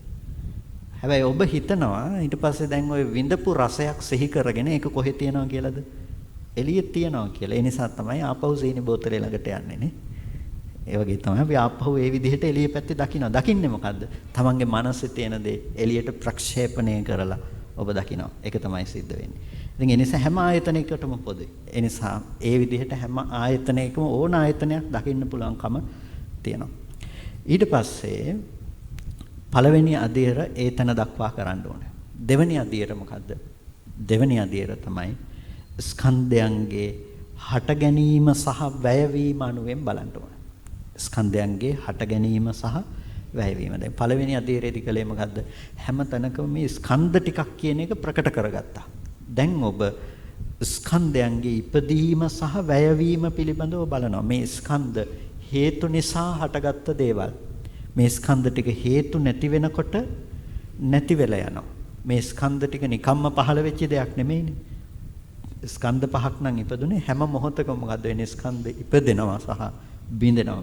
ඔබ එතනදී පාවිච්චි කරන්නේ එකම තියරියක්. මොකද්ද? පළවෙනියටම මෙනෙහි කරනවා, ඊට පස්සේ නුවණ උපද්ද ගන්නවා. මොකද්ද මෙනෙහි කරන්නේ එතනදී? ස්කන්ධයෝ ඉපදින්නේ කොහොමද කියන එක. කොහොමද ස්කන්ධය ඉපදුනේ? අවිද්‍යාව, කර්ම, තණ්හා, ආහාර නිසා රූප ඉපදුනා. අවිද්‍යාව, කර්ම, තණ්හා, ස්පර්ශය නිසා වේදනා, සංඥා, සංඛාර ඉපදුනා. අවිද්‍යාව, කර්ම, තණ්හා, නාම රූප නිසා විඥානය ඉපදුනා කියලා ඔය ප්‍රත්‍ය පිළිබඳව සම්මර්ෂණය කරමින් ප්‍රත්‍ය නිරෝධය ගැන කතා කරනවා. ඉතින් ඔය ටික හට ගන්න විදිය සහ නිරුද්ධ වෙන විදිය ගැන කතා කරන්න ගියොත් ඒක මට තව දේශනාවක් කරන්න වෙනවා. ඒක ටිකක් දීර්ඝ වෙනවා සහ ඔබට අලුතෙන් අහන අයට ඒක ලොකු අසාධාරණයක් වෙනවා. මොකද දරා ගන්න ටිකක් ප්‍රමාණය වැඩි වෙනවා. නිසා මතක තියාගන්න අමාරුයිනේ නේ. සමන් ඒ ටික ගැන කතා කරන්නේ නැහැ. පළවෙනි ටික ඉස්සෙල්ලා ඔබ හොඳට පුරුදු කරන්න ඕනේ. දෙවෙනි අධීරේ ඉන්න කෙනෙකුට මොකද්ද කරන්න තියෙන්නේ? ස්කන්ධයන්ගේ හට ගැනීම ඉස්සෙල්ලා යෝනිසෝ මනසිකාරයේ පවත්වන්න. මෙන්න මේ හේතු නිසායි හටගත්තේ. මේ හේතු නැති වෙනකොට ඒ ටික නැති වෙලා යනවා. ඒ හැම මොහොතකම හටගන්න බව සහ නිරුද්ධ වෙන බව පිළිබඳව ඔබේ මනස පවත්වන්න පටන් ගන්න. ඕකම තමයි විවිධ ප්‍රඥා මට්ටම් ඇති කරමින් නිවන දක්වාම ඔබට ඊට පස්සේ තියෙන තැන බවට පත් වෙන්නේ. සීලාදී සූත්‍රවලදී එකයි පංච උපාදානස්කන්ධයේ උදේවැය දකින්න එක රහතන් වහන්සේ රහත් වෙන තැන දක්වාම පෙන්වන්නේ ඒ නිසා තමයි. රහතන් වහන්සේගේ ditta ධම්ම සුඛ විහරණය සඳහා පෙන්වන්නේත් ඔතනම තමයි. ඒ නිසා එතෙන්ට යනකම් යන්න පුළුවන්කම තියෙන දෙයක් තමයි මොකද්ද? පංච උපාදානස්කන්ධේ හට ගැනීම, වැයවීම බලන එක. ඒක තව විවිධ නුවණේ වෙනස්කම් ඇතුව වැඩෙන ක්‍රමයක් තියෙනවා. ඉතින් ඒක දෙවෙනි අධීර ඔබට සම්පූර්ණ වීම. ඉස්සෙල්ලා පළවෙනි අධීර සම්පූර්ණ කරගන්න බෑනේ. ඒකට ඔබට ওই පළවෙනි අධීර සම්පූර්ණ ඒක අමාරු දෙයක් නෙමෙයි. ඔබට ඇත්තටම කරන්න පුළුවන් දෙයක් ඒක. ඔබට ඔබේ මනස වැඩෙන බව දැනගනිමින් කරන්න පුළුවන් දෙයක්. කාට හරි ওই පළවෙනි අධීර කියලා කියපු තැනට ඔබට හොඳට කරන්න පුළුවන් නම් ඒ කියන්නේ ඔබ සම්මස්සනයේ වශයෙන් උපද්ද ගන්න නුවණ සම්පූර්ණ කරගත්ත කෙනෙක් ඔබ. ඒතන ධර්මයේ සඳහන් කරනවා පිනතුනේ. ඒක චුල්ලසෝතාපන්නයි කියලා. ඇයි චුල්ලසෝතාපන්නයි කියලා කියන්නේ? සෝවාන් පුද්ගලයා කවදාවත් දුගතිගාමී වෙන්නේ නැහැ. ඒ මට්ටමටපත් වුණ කෙනෙක් කවදාවත් දුගතිගාමී වෙන්නේ නැහැ කියනවා. මොකද එයා ඒ මට්ටමට නාම රූප ධර්ම දකින්න තරම් ප්‍රඥාවක් තියෙනවා. ඉතින් එයා සිත වශී પ્રાપ્ત කරගත්ත කෙනෙක්. එයා දන්න ඕනම අරමුණක් මොකක් කරන්නද? ස්කන්ධ වශයෙන් දකින්න එයා දක්ෂයි. ඒ මට්ටමට වඩපු හිතක් තියෙනවා කියලා කියන්නේ පින්නතුනේ. වර්ණාසන්න මොහොතකදී වුණත් උපාදාන වශයෙන් දැඩිව එයාට අල්ලගන්න නැති මට්ටමට එයාගේ හිත එයා පත් කරගෙන තියෙනවා. ඒ නිසා අර අකුසල සිත් උපදින්න තියෙන අවස්ථාව යාට බොහොම අඩුයි. ඒ නිසා තමයි මේ මට්ටම කියන්නේ චුල්ලසෝතාපන්න මට්ටමක් කියලා. ඉතින් එතනින් එහාට ඔබට අර විපස්සනා වශයෙන් දියුණු කරගෙන තව ඉස්සරහට යන්න පුළුවන්කම තියෙනවා දෙවෙනි අධීරයට. ඉතින් ඒ නිසා ඔය කියපු පළවෙනි අධීරවත් උපද්ද ගන්න ඕනේ. අපිට නිකන් සතර අපායේ මිදෙනවා කියපු තැනටවත් එන්නේ ඊට පස්සේ ඔබටම තේරෙන්නේ නෑ මේක මිදෙන්න පුළුවන් කියන එක. ඒ ගමන යන්න පුළුවන් ඔබට. ඒ නිසා ඒ නුවණ උපද්ද ගන්න. ඉතින් ඒ සඳහා අප්‍රමාදී වෙන්න, ඒ සඳහා මාර්ගයේ කොහොම හරි වඩනවා, කොහොම හරි දියුණු කරගන්නවා කියන තැනක ඉඳලා ඔබ ඒ සඳහා මේ මහන්සි ගන්න කියන එක ඔබ හැම දිනාටම බොහොම කල්යාණ මිත්‍ර භාවයෙන් සිහිපත් කරනවා. ඔබට මොනියම් හෝ ප්‍රශ්න ගැටලු තියෙනවා නම් මේ වෙලාවේ අහන්න පුළුවන්.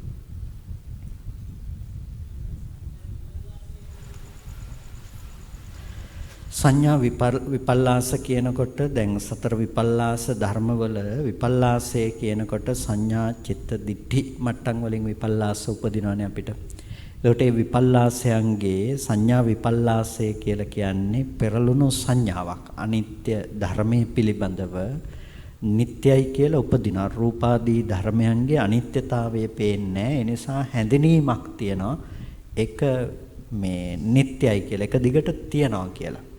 චිත්ත කියන මට්ටමට එනකොට සංඥා මට්ටමට වඩා ඒක අපි තවදුරටත් තහවුරු කරගත්ත මට්ටමක්. දිට්ඨි කියන මට්ටමට එනකොට අබිනිවේෂ පරාමාස කියලා කියනවා. තදින් පරාමර්ශණය කරගෙන තියෙනවා. එළියේ තියනවම තමයි ඒක දිගටම කියලා.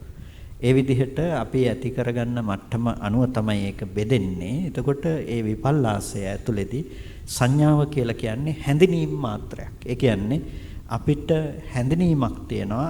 පේන බව ඇති වුණු රූපේ ඉතුරු නැතුව නිරුද්ධ වුණාට අපිට අවිද්‍යාව නිසා මොකද්ද වෙන්නේ? බොරුවක් පෙන්නනවා, පෙරළුණු අදහසක් උපදිනවා. දැන් අපි කියවනේ ඇත්තට තියෙන එක නෙමෙයි අපි විඳින්නේ නැති දෙයක් කියලා. ඒ නැති දේ තමයි මේ විපල්ලාස කියලා කිව්වේ. ඒකට විපල්ලාස වශයෙන් හඳුනන්නේ මොකද්ද? දැකපු දේ තියනවා කියන එක. පොඩි දරුවට ප්‍රධාන වශයෙන් ඇති වෙන දෙයක් චූටිම දරුවන්ට මොනවද ඇති වෙන්නේ? විපල්ලාසයේ සංඥා මට්ටම තියෙනවා. චිත්ත මට්ටම දිට්ඨි මට්ටමට තරම් පරාමර්ශණය වෙන්න යෙදෙන්නේ නැහැ. දැකපු දේ මොකද්ද යාට තියෙන්නේ? තියෙනවා. ඊළඟ මොහොතේ ආපහු දකින්නකොට මොකද්ද තියෙන්නේ? කලින් වගේම තියෙනවා. ඔහොම යනකොට තමයි ටික කාලයක් යනකොට මොකද්ද? දකින්න දේ මේකම තමයි කියලා තහවුරු කරලා දැඩිව අල්ල ගන්න මට්ටමකටපත් වෙන්නේ. ඒ නිසා ඒ විදිහට සංඥා චිත්ත දිට්ඨි වශයෙන් විපල්ලාස උපදිනවා. ඉතින් මේ විපල්ලාස උපදිනකොට විපල්ලාසය කියලා කියන්නේ පෙරළුණු සංඥාව. ඒක අවිද්‍යාවෙන් ඇති කරන්නේ. අවිද්‍යාව නැති වෙනකොට විපල්ලාසය නැති වෙනවා.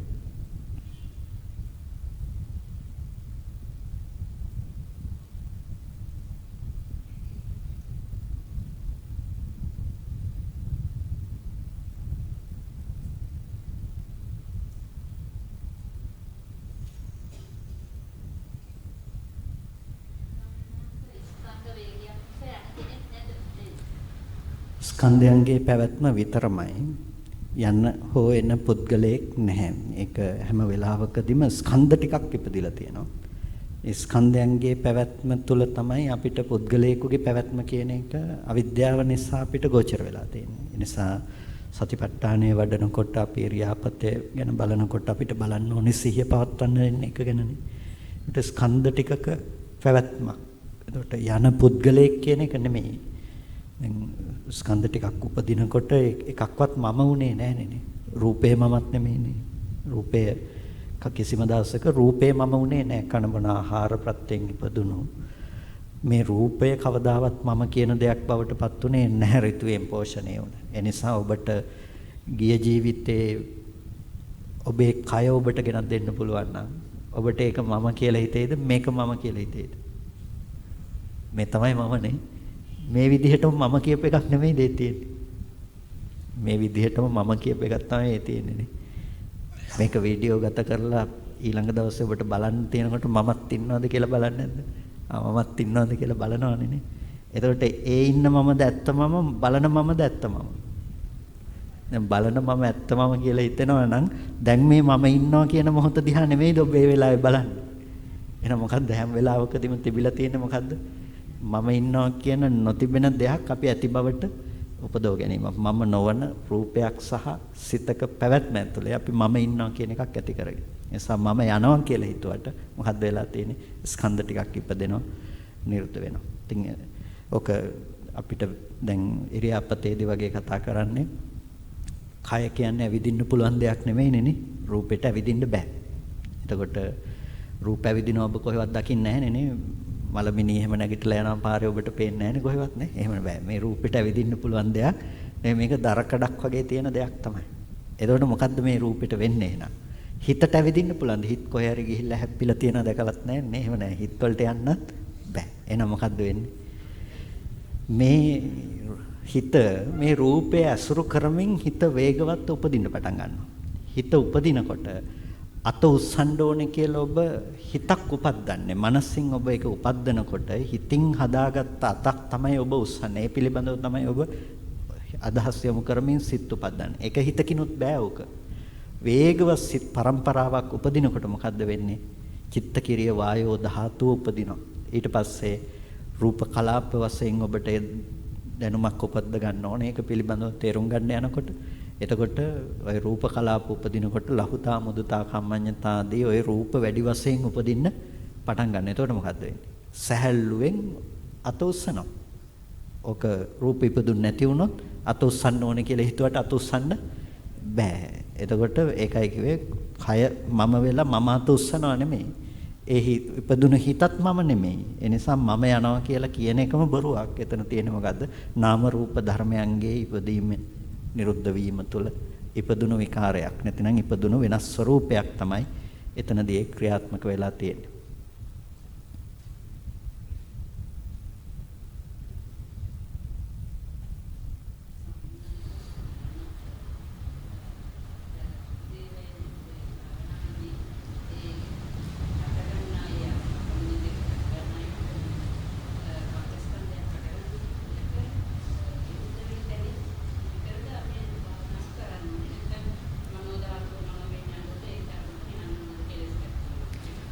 පළවෙනි අධීරයේදී ස්කන්ධ ටිකක් වශයෙන් විතරක් ප්‍රකට කරගන්න. එතකොට අපිට මනෝ ධාතු, මනෝ විඥාන ධාතු, ජවන චිත්තෝත්පාද ඒ ඔක්කොම වෙනින් වෙන මෙනෙහි කිරීමේ අවශ්‍යතාවයක් නැහැ. ඒකට පොදුවේ එතනදී අපි කරන්නේ එක දෙයක්. අර නානත්වයක් පේන තැනක ඒකත්වයක් ඇති කරගන්නවා ප්‍රඥාවෙන් ස්කන්ධ ටිකක් කියලා තැනක. ඊට පස්සේ තමයි ඒ ස්කන්ධ ටිකේ අනිත්‍යතාවය බලන්න පටන් ගන්නෙ. ඊට පස්සේ තමයි ඒ ස්කන්ධ ටිකේ අනිත්‍යතාවයේ බලමින් අනිත්‍යතාවයේ බලන ස්කන්ධ ටිකද අනිත්‍ය ධර්මයක් හැටියට දකින බව අපිට උපද්ද ගන්න තියෙන. ඒ ටික අර දෙවනි අධීර තැනදී අපිට තියෙන දෙයක්. ඒ දැනුම අපිට අවශ්‍ය වෙනවා. ඒක අතෙන්ට තමයි ඒක අවශ්‍ය වෙන්නේ. පළවෙනි තැනදී අරක භාවිත කරන්න.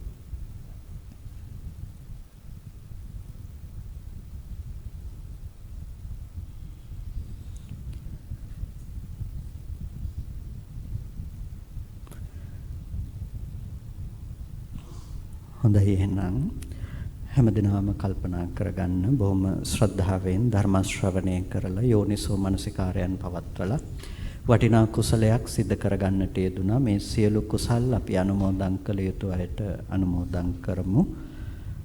මේ හැමදිනාටම අද මේ උතුම් ධර්මානුශාසනාව ශ්‍රවණය කර ගැනීම සඳහා මේ අවකාශය ලබා දෙමින් විශේෂයෙන්ම අපේ නායක මහින්පාණන් වහන්සේ කටයුතු කරන්නට යෙදුනා. ඉතින් ඒක ඔබට ලැබුණු මහ විශාල ලාභයක්. ඉතින් මම මේ විහාරස්ථානයේ වැඩම කළාම තමයි මම දන්නේ අපේ ඒ ගෞරවනීය නර්මාණී අපේ නායක හඳුරු වැඩ හිටියේ පන්සල කියලා.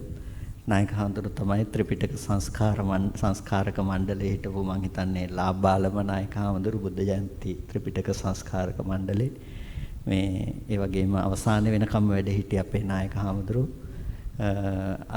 ඒ සංස්කාරක මණ්ඩලයේ මෑත කාලයක් වෙනකම් අන්තිම වෙනකම්ම වැඩ හිටියෙත් නායක හඳුරු ප ဋ ාණ ප්‍රකරණය අද බොහෝ දෙනා භාවිත කරනවා ප ဋ ාණය පිළිබඳව.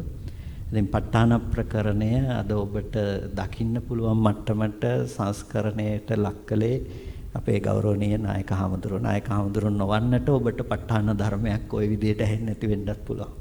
ඉතින් ඒ නිසා ඒක නායක හඳුරු මහා විශාල කාර්යභාරයක් ඒ සම්බන්ධයෙන් කරලා තියෙනවා. ඉතින් ඒක අපි හොඳටම දන්නේ ওই ප ဋ ාණ ප්‍රකරණයේ සම්බන්ධයෙන් මම පහුගිය කාලේ පුස්කොළ පොත් එහෙම මම හොයලා බැලුවා බ්‍රිතාන්‍යයේ සහ ලංකාවේ තියෙන පුස්කොළ පොත්.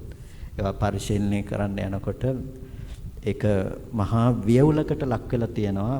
ඒ පොත් පරම්පරාවෙන් පරම්පරාවට ලියවෙනකොට ඒකේ අර්ථය නිවැරදිව තේරුම් ගන්න පුළුවන් කමක් නැත්තේ නෑ. ඉතින් ඒ නායක හාමුදුරුවන්ගේ මහා සුවිශේෂ කාර්යභාරයක් හැටියට තමයි ඒක තේරුම් ගන්න පුළුවන් මට්ටමට ඔය මහා විශාල සංස්කරණයක් වෙලා තියෙන්නේ. ඉතින් ඒ නිසා උන්වහන්සේට අපි ඒක කෘතවේදීත්වයෙන් නායක හාමුදුරුවන්ගේ මහා කාර්යභාරය අපි සිහි කරන්න ඕනේ. ඉතින් ඒක තාම වැදගත් දෙයක්. ඉතින් ඒ පරිසරය ඔබට ඇසුරු කරන්න ලැබීමත් ඔබේ මහා භාග්යක්. ඉතින් ඒක හරිම වටින දෙයක් ඒක. මොකද අපි ඔය මොන විදර්ශනා ඥානයන් ගැන කතා කළත් විපස්සනා වඩන හැටි කතා කළත් විනතුනේ ඔබට ඒ වචන පාවිච්චි නොකරට ඒ ටික කතා කරනකොට අපේ හිතට ගැළපෙමින් සැසඳෙමින් එන්නේ ඒ ප ဋ ාණ ප්‍රකරණයේ එන සුවිසි ප්‍රත්‍ය ධර්මයන්ගේ මේක එක ප්‍රත්‍යවන ස්වභාවයේ සිට ප්‍රත්‍යොත්පන්නයි කියලා කියනකොටම ඒක කොහොමද හිත ප්‍රත්‍ය වෙන්නේ කියන එක අපිට එනවනේ. අවිජ්ජා පත්‍ය සංඛාරා කියලා නිකන් කිව්වට හරියන්නේ නැහැ නේ. අවිද්‍යාව සංඛාරය උපදවන්න ප්‍රත්‍ය වෙන්නේ මොන ප්‍රත්‍යංගෙන්ද කියලා අපි විමසන්නේ නැහැනේ. අපි නිකන් පටිච්ච සමුප්පාදේ කතා කරනවා තමයි. අවිද්‍යාව ප්‍රත්‍යයෙන් සංස්කාර වෙනවා කියලා අපි කියනවා. පින්තුනේ අවිද්‍යාව නිසා කොහොමද සංඛාර උපදින්නේ කියලා හොයන අය අඩුයිනේ. අවිද්‍යාව සංස්කාරයට කී විදිහකට ප්‍රත්‍ය වෙනවද කියලා නේ. ප්‍රත්‍ය වෙනවා කිව්වහම එක එක විදිහට ප්‍රත්‍ය වෙනවනේ දේවල්. ඒකට කොහොමද ප්‍රත්‍ය වෙන්නේ කියන නුවණ නැති වුණොත් එහෙම එයා මොකද්ද කරගන්නේ? ධර්මය තේරුම් ගන්න සුත්තමේ ඥානයේ පැත්තම අවුල් කරගන්නවා. ඒ නිසා මේ මහා ධර්මයකට තේරුම් ගන්න පුළුවන් වටපිටාවක් ගොඩ නැගුණු මේ මහා සත්පුරුෂ ශාස්ත්‍රයක් තිබුණ තැනක් ඔබට මේ අසුරු කරන්න ලැබිලා තියෙන. ඉතින් ඒක ඔබේ වාසනාව එකක් සිහි කරන්න ඕනේ.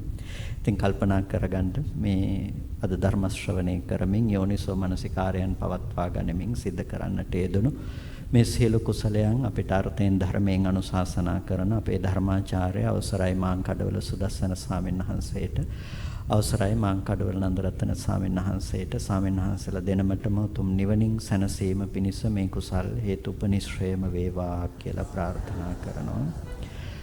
ඒ වගේම සියලු දෙවියන්ට අපි මේ පින් අනුමෝදන් කරමු. දෙවියෝ සතුටින් සාදුනාදයෙන් මේ පින් අනුමෝදන් වනු ලබත්වා දෙවියන්ට මේ පින් උතුම් නිවනින් සැනසීම පිණිස මේ පින් කුසලයෝ හේතුපනිශ්‍රේම වේවා කියලා සාදු කියලා දෙවියන්ට පින් දෙන්න. ඒ වගේම ඔබට මේ ධර්මලාභය ලබා දෙන්නට දායකත්වයෙන් කටයුතු කරන පින්වත් සියලු දෙනා නමින්ම මිය ගිය සියලු ඥාතීන්ටත් ඔබ හැම දෙනා නමින් මිය ගිහිල්ලා පින් බලාපොරොත්තු සිටිනම් ඒ සෑම සියලු දෙනාටත් අපේ පුණ්‍ය අනුමෝදනා කරමු. ඒ සෑම සියලු දෙනාටමත් ඒ වගේම මේ ආයතන පරිශ්‍රය ගොඩනගන්නට වෙහෙස මහන්සි වන ඒ සංඝ පරම්පරාවේ සංඝ පිටුන් වහන්සේලාටත් අපවත් වී වදාලා අපි පුණ්‍යානුමෝදනාවන් සිද්ධ කරනවා. ඒ වගේම අපි මුලින්ම සිහිපත් කළ වේ ගෞරවනීය නර්මාන්නේ නායක මාහිම්පාණන් වහන්සේටත් අපි පුණ්‍යානුමෝදනා කරනවා. මේ සියලුම කුසල ශක්තිය ඒ හැම දිනාටම තමන් කළ පිනක් මෙන් සතුටින් සාදුනාදයෙන් අනුමෝදන් වන්නට ලැබේවා. ඒ හැමට උතුම් නිවනින් සැනසෙන්න පින් කුසල් හේතුපනිශ්‍රේම වේවා කියලා සාදු කියලා පින් අනුමෝදන් කරමු.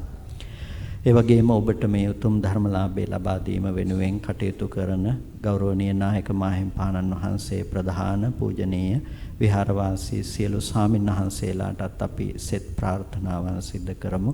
ඊටාම ලස්සනට අලංකාරවත් මේ පරිසරය ගොඩනගන්නට සහ ඔබේ ආධ්‍යාත්මය සකස් කරන්නට බොහොම නායක මහමුදුරු බොහොම වෙහෙස වෙලා කටයුතු කරනවා. ඉතින් උන්වහන්සේත් එක්ක කරපු සාකච්ඡාවකදී දේශනාවට කලින් මම තේරුම් ගත්ත දෙයක් ලංකාවේ බොහෝ තැන්වලට අපි දේශනවලට වැඩම කරලා තියෙනවා.